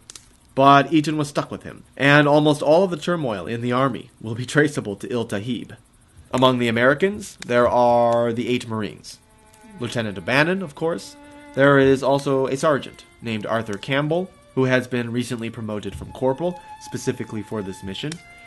And there are the privates: Bernard O'Brien, John Wilton, David Thomas, Edward Stewart, Joseph Fisher, and Joseph Joyner. There are also 2 Navy midshipmen, Paoli Peck, who will start the march with them, and then George Mann, who will join with them from the Argus at a later date. And finally, there are the mercenaries. Eaton and Hamet have managed to enlist roughly 400 men. It is a multi-ethnic and multi-religious force. Among the North African population, there are Arabs, Berbers, Bedouin, possibly even some Turks, who narrowly eluded the showdown outside Alexandria. Among the Europeans gathered by Farquhar and Leitensdorfer, there are Greeks, Albanians, Sicilians, Neapolitans, Italians, and maybe even some French. It is a very mixed force. Many of these guys are left over from Napoleon's invasion, either deserting or were unable to find a way home. Napoleon did leave his army in Egypt. Suspiciously, many of these guys claimed to be former officers, possibly to get an easy commission, and a strong number also claimed to be artillerymen, cannon operators. I don't know why that would be the case, except that maybe it was considered a skilled job and you would expect more pay for it. That's my guess. It is also a multi-religious force, and this is really where the camp divides in two. There will always be that Christian quarter and Muslim quarter, with both sides preferring to hang out in these two posses. But these can be subdivided into Sunni Muslims, possibly some Shia Muslims, and any of the local denominations. Among the Christians, the Americans are of course evangelical Protestant. The Italians, Sicilians, and Neapolitans were likely Catholic. The Greeks and Albanians, representing Orthodoxy. I wouldn't be surprised either if you found some Coptic Christians among the North Africans. It is an extremely diverse force, and there are all sorts of language barriers, cultural barriers, religious barriers, which will threaten the cohesion of this force. And trying to keep it united will require all of Eaton's attention every single day. So finally, the campaign is underway. The ultimate goal is, of course, to take the city of Tripoli. But first they will march on the city of Derna, the first of the 3 major cities of Tripoli, which is over 500 miles from Alexandria. They will then march on Benghazi, which is a few days from Derna, and then they will plan to cover that same distance to Tripoli. It is a vast expanse. However, to take Tripoli with 400 men is extremely unlikely, and Eaton is betting on gathering more men as they move across the desert. It is a poorly mapped region, but fortunately they can largely follow the Mediterranean, and it will take them a month and a half to reach Derna, most of it through Egyptian territory. They depart on March 8th, 1805, and the first day will go very well, covering some 15 or 20 miles. However, the problems begin on the second day. Omar Il-Tahib and his caravan drivers demand their payment now. We're not going to move until you've paid us. Eaton, who doesn't have the money yet, decides to leave without them, forcing them to follow him, because without Eaton, there's no possibility of being paid at all. And it's these sleights of hand that he will have to continue to pull in order to keep his army moving over the next month and a half. Issues of pay will be a constant source of friction. Apart from that, the army will have to face other obstacles and extremes. They are marching across the desert. It's hot, often in excess of 100 degrees. You can imagine the Marines wearing their heavy coats and trousers and rifles every day under the intense Mediterranean sun. They will face water shortages, or no water at all, sometimes for days. The road is waylaid by Berber and Arab raiders. They will pass ancient ruins, Roman and Greek, sometimes stopping at wells dug by legionnaires centuries earlier. And they will certainly be met with local curiosity. Some people have never seen European-style clothing and armaments. What are these colorful uniforms, these shiny, well-kept rifles, let alone who are these Americans?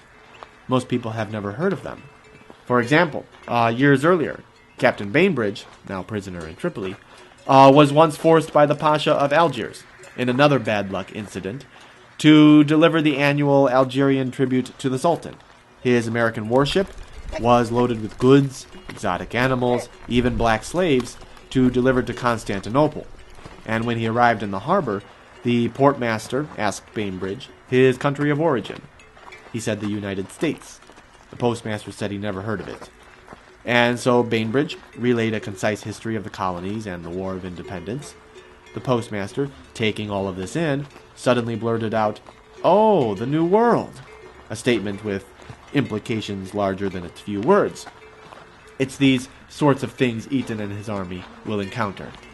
Meanwhile, Yusuf, back in the city of Tripoli, has got wind of his brother's advance across the desert. He knows Hamet will make first for Derna, and so he dispatches a force of some 800 warriors to strengthen the city's garrison. But remember, it's a little more than the same distance from Tripoli to Derna as it is from Alexandria to Derna. So it will be a while before they can arrive. But Eaton and Hamet are informed of this reinforcing army. They cannot waste time. They must beat them to Derna. As Eaton's army continues deeper along its journey, they begin to face food shortages, which cause a serious extended crisis, especially since the army is growing. It started out some 400 strong, but has now swelled to 800, as local tribesmen and warriors join up with Hamet's cause, mostly for the cash, but others too because they felt endeared to the ex-Pasha. They have also acquired some 1,200 camp followers, civilians, including women and children. This is common even in modern armies today, as people see whatever advantage to follow in the wake of an advancing force. And the supply train, with the camp followers, will stretch for something like a mile or more. With all these mouths to feed, and food supplies not easily acquired, the army comes down to about half a cup of uncooked rice per day, which is something like 103 calories. Pushing through the heat, carrying heavy weapons across many, many miles, this is not nearly enough, especially too with water scarce, and starvation is a very serious threat. They're in the desert, extremely isolated, and there's really nowhere to go except forward and hope. Some of the Muslim soldiers will also routinely try to rob from the Marines and the Christian quarter, and so O'Bannon is forced to keep the Marines on guard at night. And with only 7 available, not only have you marched all day through the heat, with little to eat or drink, you are also guaranteed of having to stand watch, maybe an hour or two every night. O'Bannon also made it a point to keep discipline by drilling the Marines every morning before the army departed, drill being an essential battle skill in those days, something you actually did in combat. Now it's purely ceremonial. No doubt these guys were exhausted, and tension is always at breaking point within the army. There is even a standoff between the Muslim and Christian quarters that Eaton has to break up, something that is becoming a daily challenge for him. However, everything is resting on the hope that they will be resupplied at the coastal town of Bamba. It's all Eaton has to reassure his men, and as they close in on Bamba, a rider comes to them, hailing the sight of American ships in the harbor. The army is ecstatic, and a celebration breaks out. Caught up in the jubilation, O'Bannon decides to show off the drill his Marines have been practicing every morning, but those language and cultural barriers will backlash for him. He forms them up in front of everyone, and the Marines begin. Right face, left face, about face, support arms, slope arms, trail arms, shoulder arms. Some of these are still familiar to Marines, others we don't use anymore. Then he calls fixed bayonets. The Muslim soldiers become concerned. They don't really know what he just said.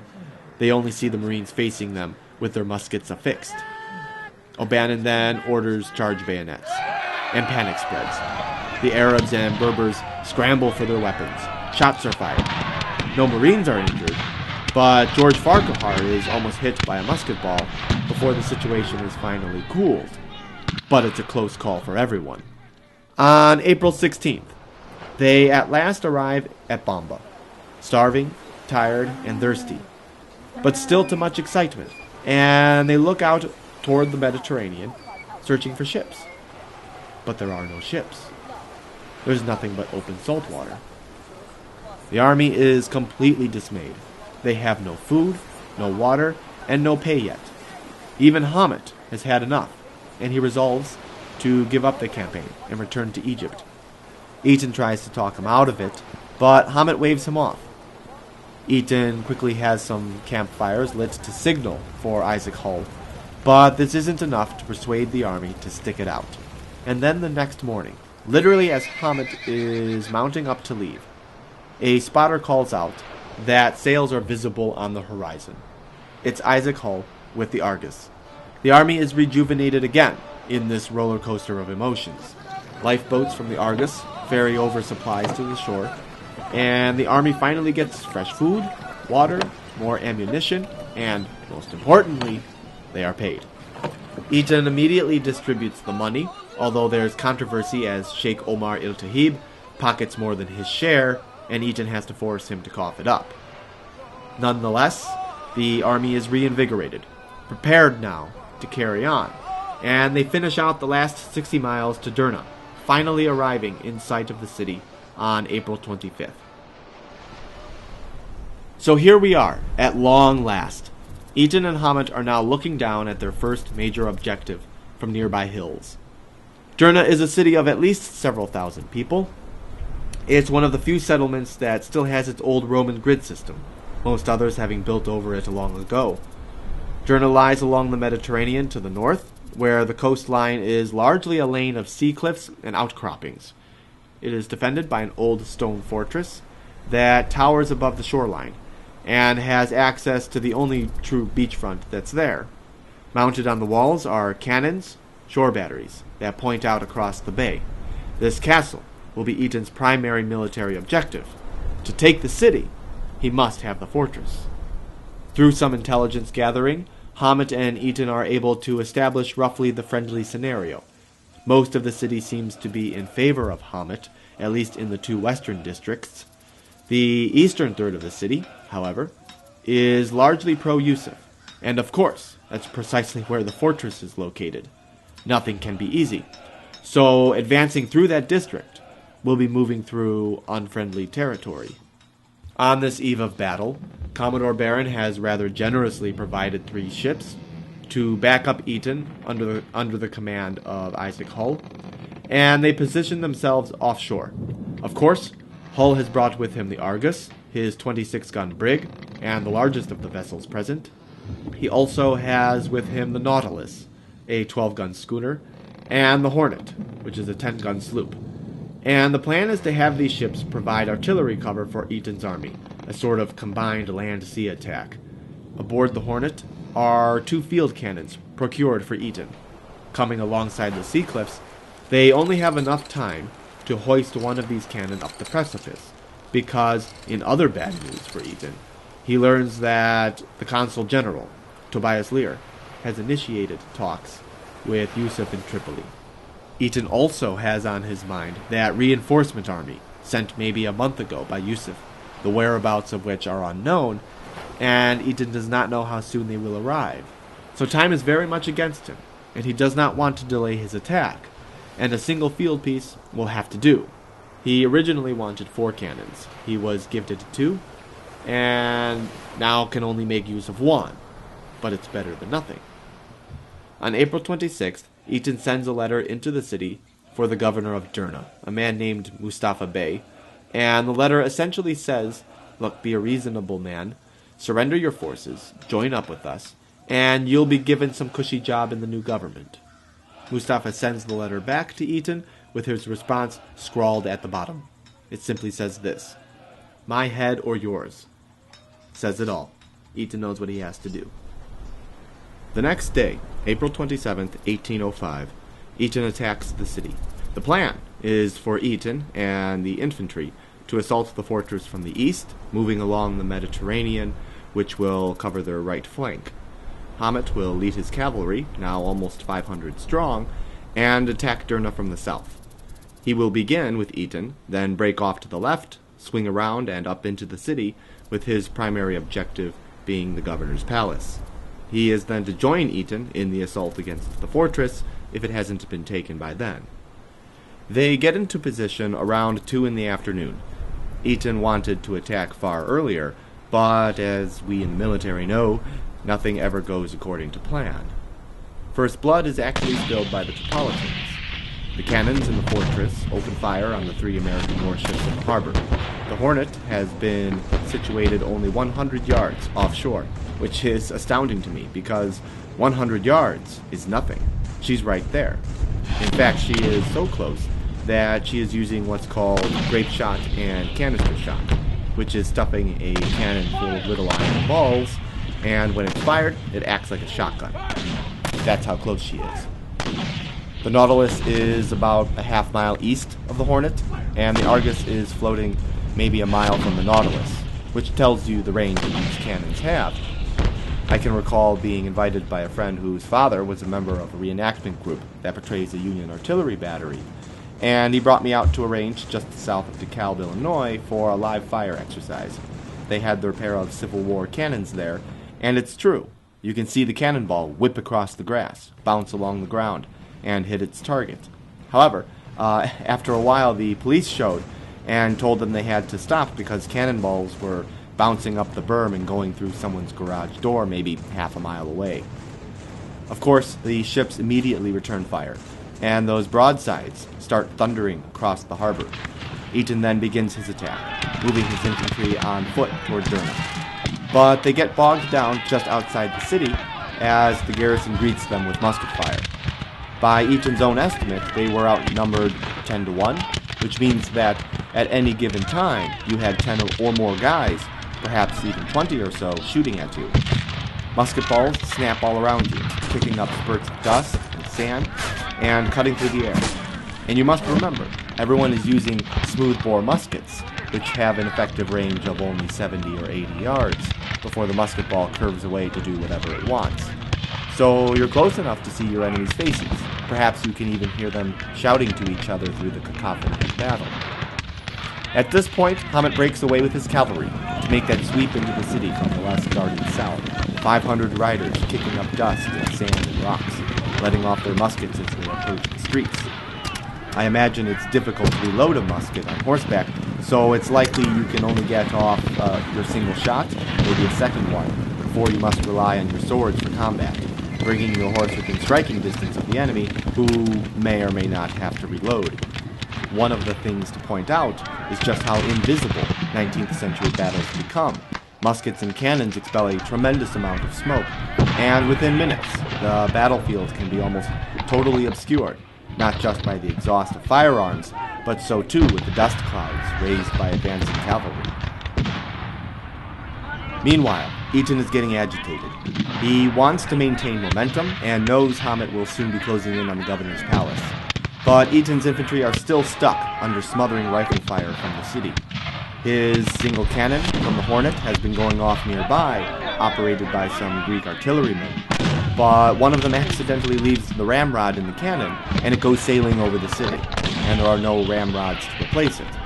Eaton's only option is to move his troops across open ground and close that gap. He orders them to charge, and this is when they really start taking casualties, especially the Marines who lead the way. Private John Wilton dies instantly, shot through the heart. And mind you, these are not bullets, these are musket balls. So they don't cut into you, they punch through you. Private Bernard O'Brien takes one to the leg, but he manages to keep moving. Both Privates David Thomas and Edward Stewart are mortally wounded, which means you are injured, but will die of those injuries later, and I think they die a few days after the assault. Even General Eaton is shot, a musket ball passing through his wrist, shattering the bones. He abandons his rifle, no longer able to use it, but he still has one good hand, and he goes for his pistol instead, and then later his sword. Yet the charge is so ferocious and unfazed that the Tripolitans retreat into the city, but it's an orderly withdrawal, and they fire as they go, shooting from behind palm trees, around corners, from doorways. The Americans, with the European and Arab infantry, move through the tight streets and intersections, engaging whomever they encounter. It's 19th century warfare in an urban setting. When they finally come upon the fortress, the Marines fix bayonets. It will be hand-to-hand fighting from here on out, which was still the basis of all combat at that time. Not so today. Close-quarter combat does happen in modern warfare, but it's usually by accident, and all the killing is supposed to happen from a distance. The basic premise of Napoleonic-era warfare was we'll get off a couple of rounds and then close the gap, either to intimidate the enemy off the field or else engage them hand-to-hand. That old medieval sense of fighting is still there. During the melee, there's an interesting little movie moment that goes on between Eaton and O'Bannon when they meet eyes across the way. Eaton would later write that O'Bannon, though powder-streaked, appeared to be in a festive mood, and when he saw me watching him, he raised his sword in salute. I immediately returned this gallant officer's salute. That's your esprit de corps right there at work. As they push into the fortress, the governor, Mustafa Bey, tries to reinforce his troops by sending soldiers along the city's beachfront. Isaac Hull, on the Argus, sees this through his spyglass and orders the ships to concentrate their fire on the shoreline. And you can imagine the concussion, broadsides, cannonballs whipping across the water, smacking into the shoreline, throwing up sand, cutting men's legs out from under them, if not killing them outright, and pretty much disappearing under this hailstorm. The bombardment forces the survivors to give it up and flee back along the beach. The ships continue to cover Eaton's advance, trying to keep the artillerymen on the battlements preoccupied. From the first approaches to Derna to its final moment, the battle rages for 2 hours, which is a very long time. Historically, firefights last on average around 20 minutes. And so for this one to last 2 hours speaks to a dogged defense of the city. The infantry are no doubt exhausted, running and exerting themselves under the heat of the sun, trying to outwrestle their opponents face to face, covered in dust, blood, powder from their rifles. The crews on the ships are also toiling, having to heave and operate those heavy shipboard cannons for 2 hours straight, delivering a continuous, very precise bombardment, all the more difficult because their artillery position is free-floating and never stationary. Meanwhile, Hamet and his cavalry have taken the governor's palace, clearing out its hallways and its rooms, and they are riding now with their sabers to join the assault on the fortress. Eaton and his infantry have since pressed into its corridors, its stairwells, and are making their way onto the upper battlements, where the cannon crews are. Isaac Hull, peering through his spyglass, sees the Marines on the parapets, visible for their flashy blue uniforms, and he orders the ships to cease fire. There's nothing more he can do, and the tired Americans on the ships hold their breath while they await the outcome. Then finally, through the haze, Hull sees the American flag hoisted over the fortress, unfurling in the breeze, raised by O'Bannon and midshipman George Mann, foreshadowing a more famous image from a war of an even grander and more colossal scale 150 years later. The battle for Derna has been won. Eaton immediately renames the fortress Fort Enterprise, and indeed, the first leg of this enterprise has been accomplished. Very quickly, local sheikhs and other leaders begin pledging their allegiance and aid to Hamet. It is at this point, according to legend, that Hamet presents to Lieutenant O'Bannon a curved saber, a Mameluke sword, for his bravery in battle, and it will later be adopted in 1825 by the Marine Corps dress regulations that all Marine officers wear such a sword in commemoration of this moment. It is legend because it's not known when exactly O'Bannon was given the sword. There is no definitive record. It may have been now, it may have been even later in Syracuse before all parties split up, or it could have happened as early as Egypt. Both Isaac Hull and George Mann were gifted similar swords by the Viceroy of Egypt during their visit in Cairo, and it's possible O'Bannon received his then too. And that's if ever he had been given one at all. This is where history kind of ruins the fun, because his Mameluke sword apparently doesn't exist, or was at least lost, although it is rumored to maybe hiding out somewhere in the collection of the Kentucky Historical Society. If he ever did receive one, it is likely to have looked like the swords given to Hull and to Mann, which we still have, and not like the very elaborate rendition wielded by Marine officers today. Both swords given to Hull and Mann are much more simplistic, with handles of wood, and much more curved, too. The weapon was given slightly less of a radius when regulated to Marine officers, as well as made more ornate on the handle and guard, with rather beautiful etching along the sides of the blade. But nonetheless, it is an invaluable symbol to Marine courage and energy against an overwhelming force on April 27, 1805. As for the governor of Derna, Mustafa Bey, he initially fled the palace when Hamet's cavalry drew near, and he sought refuge in a mosque. But fearing the sanctity of the mosque would not be honored, he went to the next best thing, which was a harem that belonged to a local sheikh. It was an unspoken rule in those days that harems were something like sacred ground, and only a select few were ever permitted to enter. Eaton narrows down the governor in this holdout, and there is a 12-day standoff outside, a siege even. The Marines at first try to enter, but their way is barred by the sheikh who owns it. He pleads with them. Listen, I'm with Hamet to the very end. He has my absolute loyalty. Just don't violate this hallowed custom of ours. Eaton is forced to comply, thinking in the meantime for ways to get him out. The governor would make a priceless hostage, but on the night of the 12th day, the governor somehow slips away and eludes capture. It is not known if he was aided in this escape, but the sheikh is looking like an obvious suspect. But ultimately, it doesn't matter.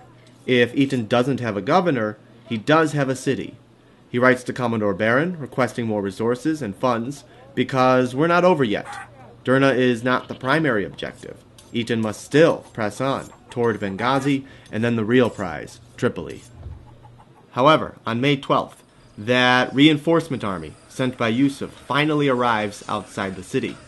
It is under the command of Yusuf's brother-in-law, a man named Hassan Bey. By the way, Bey is not a last name, it is a title. We know the governor of Derna had this too. And just like Eaton's army, Hassan's army has picked up additional troops along the way, setting out some 800 strong, but since then doubling to something like 1,600. They set up camp and effectively put the city under siege for the next 2 days. But this is to Eaton's advantage. It gives him time to coordinate a plan, situate his forces, including those cannons he has acquired from Fort Enterprise, and prepare the city for the forthcoming assault. On May 14th, Hassan's army attacks, mustering on the outskirts of Derna. Hamet leads only 100 of his cavalry from the city to meet them on the field. But ferociously outnumbered, there's no chance he can hold, and he sounds a withdrawal back into Derna. The attackers give chase, but this is part of the plan. Eaton has positioned his troops in a sort of horseshoe shape, with infantry concealed inside hastily constructed garden forts, windows, doors, loopholes cut into walls, sharpshooters on rooftops, and Hassan's army, drawing into the city, is hit from 3 sides. The cannons atop Fort Enterprise, now facing inland, open fire, and the ships in the harbor, reduced to the Argus and Nautilus because the Hornet has taken so much damage during the Battle for Derna, these 2 warships let off their broadsides, sending cannonballs over Fort Enterprise, over the city's rooftops, and plummeting down onto the battlefield. You can imagine the spectacle. Under such a barrage, Hassan's troops, dropping like flies, are forced to give up the attack and withdraw. Eaton and Hamet have achieved their second victory in Tripoli. However, this story will not end in triumph, despite enormous triumphs against all odds. When Eaton first approached Jefferson and then Commodore Barron, he claimed he could raise 30,000 soldiers for Hamet's cause. He only got 400. He hoped for $40,000 in investment. He got $1,500. He asked for 100 Marines. He only got 8. He wanted at least 4 cannons for his attack on Derna. He got 1. Yet, despite this, he has succeeded further than anyone believed, and moreover, initial doubts as to Hamet's abilities as a leader were beginning to crack. He had proven himself a very able combat leader, something that was highly esteemed in Arab culture, and one that very well could bring the campaign to a successful conclusion, as well as ensure he maintains power thereafter. Locals were now joining his army, and even men from Hassan's army were starting to defect and enlist with the forces in Derna. Even Hassan's chief cavalry commander deserted and left for Egypt.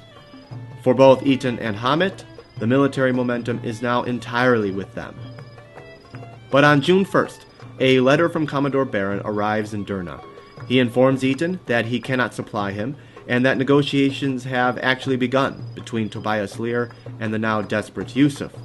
He insists that Eaton halt his advance, but Eaton decides to keep this letter a complete secret, not even telling Hamet, for fear the army may abandon Derna if they know they have no American backing. To annoy Eaton even more, a third victorious clash with Hassan's army happens outside Derna 9 days later on June 10th. Though initially defeated in his attempt to retake the city, Hassan continues to lurk with his remaining force in the vicinity of Derna, not wanting to leave, but neither wanting to draw near, afraid that more of his troops will defect if they are close to the city. The battle starts when Hassan sends some riders to scout a pass that Eaton's artillery could not sweep. They found a broad clay field at the finish, where Hamet just so happened to station some mounted guards. Two groups charge each other, and Hassan quickly reinforces his reconnaissance. Hamet does likewise for his own men, and the buildup goes back and forth until what started as a skirmish has become a full-scale assault between nearly 5,000 cavalrymen. It's a huge engagement, as Eaton says fought in the old Bedouin style of cavalry groups clashing with swords and scimitars, then parting and clashing again, repeating the pattern. Hamet himself takes to the field, no doubt emboldened by his newfound inner courage. The Americans and European soldiers watch the battle from nearby. O'Bannon, itching for action, tries to persuade Eaton to let him lead his few remaining Marines and the other Christian soldiers in a flanking attack, but Eaton refuses. He will not risk them at this point, keeping them in reserve if need be. Nonetheless, Hassan's riders are finally forced back, fleeing into the mountains, and some even leaping off their horses to escape through narrow gullies. From now on, Hassan will no longer be a real threat to the city, although he will continue to skulk in the surrounding countryside. Eaton is jubilant at this victory. To him, it is further proof he can win the war by land, but he is also frustrated and disturbed by Baron's letter. He holds out in Derna, claiming the army is not yet strong enough to leave the city, which may have been true in itself, but he really is waiting for news from the Commodore. Finally, the next day, on June 11th, the USS Constellation floats into Derna harbor, bringing word with it. Hassan thinks the ship has brought reinforcements, and he retreats further inland. What it has actually brought is a letter, but it's not a letter from the Commodore. It's a letter from Tobias Lear, informing Eaton that on June 3rd, a full 7 days before the great cavalry clash with Hassan, he had struck a deal with Yusuf. The war is over. The deal was that for $60,000, Yusuf would release the prisoners of the Philadelphia, cease hostilities, and steer clear of American shipping. At this time, it is the best deal ever made by a Western power with a Barbary state. But for Eaton, not only does it mean his adventure has come to an end, but it comes, at least to him, at the cost of national honor. It's still a payoff, he fumes, and he believes Lear has sold out the United States just as military advantage was at its greatest. He has also received orders from the Commodore to withdraw aboard the Constellation and return home. It is a letter he can't keep secret this time, and he pulls Hamet and O'Bannon aside to inform them. Hamet is crushed. He feels the Americans used him as a negotiating pawn only, that despite whatever Eaton had said, there was never any real intention to restore him to power. O'Bannon is also crushed. He wants to continue the fight, to see through to everything they had promised to Hamet. The three men do agree to keep Lear's treaty and the Commodore's order a secret from the army at large. However, at least until they can figure out what to do. When the 4 remaining enlisted Marines find out, Sergeant Campbell, Private O'Brien, perhaps still recovering from his leg wound, Private Joyner, and Private Fisher, all 4 of whom have lost 3 fellow Marines and for sure dear friends to this project, they all volunteer to stay and even urge Eaton to ignore the order. No doubt it was tempting to Eaton, but he decides it is his duty to comply.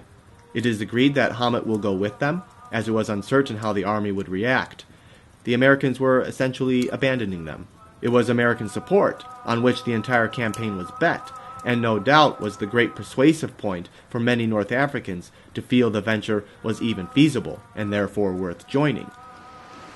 On the night of June 12th, Eaton, Hamet, and some of his closest retinue, the Marines and the 2 sailors, as well as the European quarter of the army, being saved from possible Arab retribution, gathered by signal under cover of darkness on the beach of Derna harbor. Lifeboats from the Constellation were sent to ferry them to the ship, and they begin to board. One by one, the lifeboats make their way from North Africa. Eaton, in symbolic fashion, is the last to leave, getting into a boat he has reserved just for himself. At that moment, the Arab and Berber soldiers catch on to what's happening. They crowd the wharf, the walls of Fort Enterprise, and Eaton is just barely able to get away. As he rows himself alone across the harbor, he can hear the soldiers shouting for Hamet, for him, some pleading, others cursing them out. When Eaton is pulled on deck, O'Bannon would later recall that the general was in tears. He apparently never looked back either. And thus we come to the end of the Barbary War, what will later be deemed the first of two, the second war being fought with Algiers in 1815 after the close of the War of 1812, that conflict with Great Britain. Despite how one may feel it ended, the war was, in fact, successful. It accomplished its purpose by achieving peace with Yusuf, as well as the release of the Philadelphia crew, who were given fresh clothes, if they had any remaining, as well as good food, and of course a generous gift of rum. The USS Constellation will bring the Eaton crew to Malta. O'Bannon will remain with the fleet, while Eaton will set sail for the United States. Leitensdorfer will follow him there.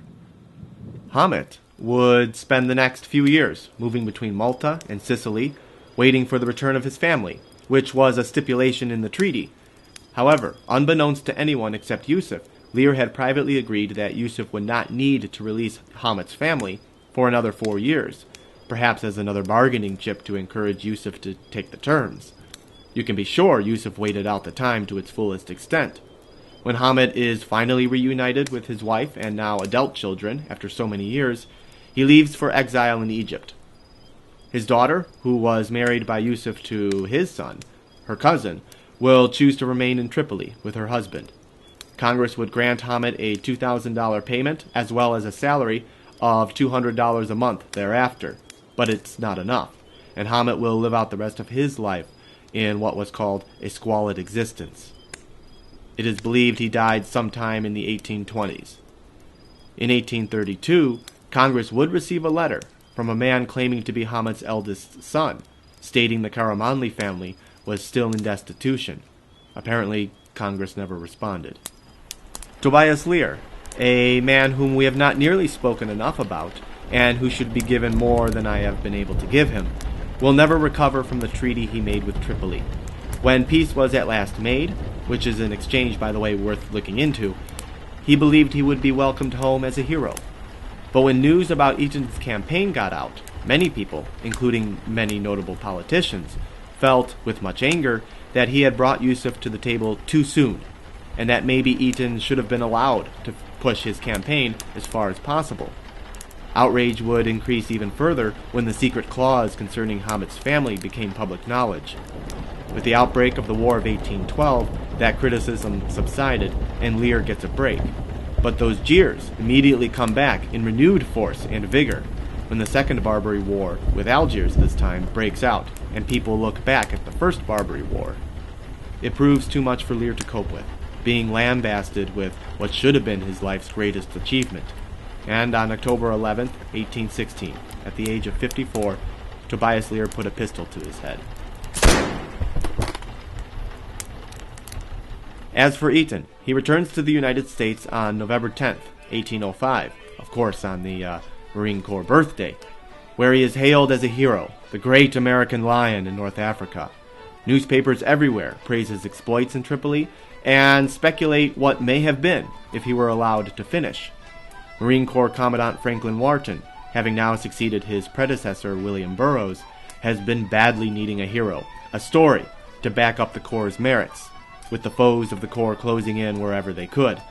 He finds his hero in Eaton, and especially O'Bannon, and with their exploits to point to, detractors of the Marine Corps must now admit, begrudgingly, that maybe Marines do have a use after all, and the Corps will be allowed to survive furthermore.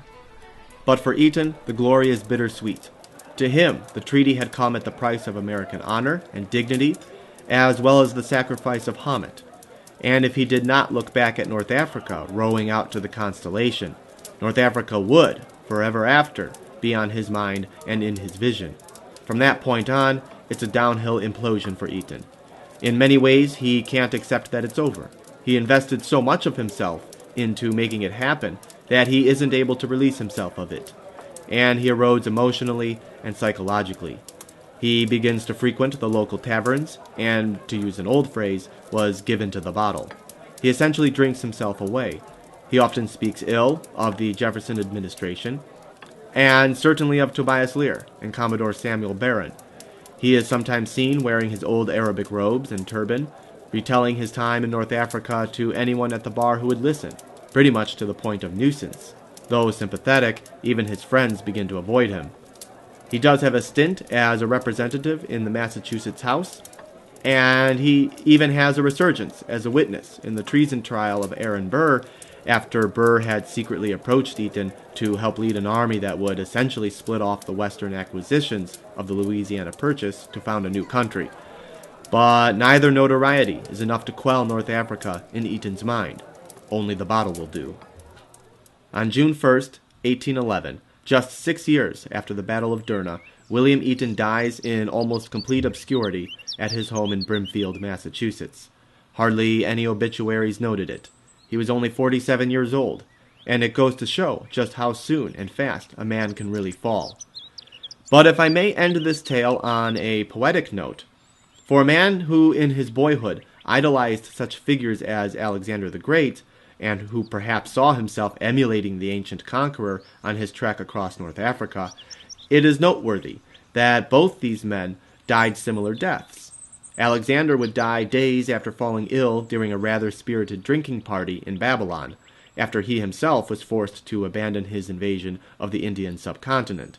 And he was only 33, by the way, having departed for Persia at just 22 years of age. He was a young man, as Eaton still was, and it is only ironic that the Macedonian Alexander and the self-styled American Alexander should pass away in kind. And now you know. Now you know when Marines sing to the shores of Tripoli what is summarized all too fleeting in those words, what had once been called one of the most extraordinary expeditions to ever set out on foot. Thank you for joining me on this journey.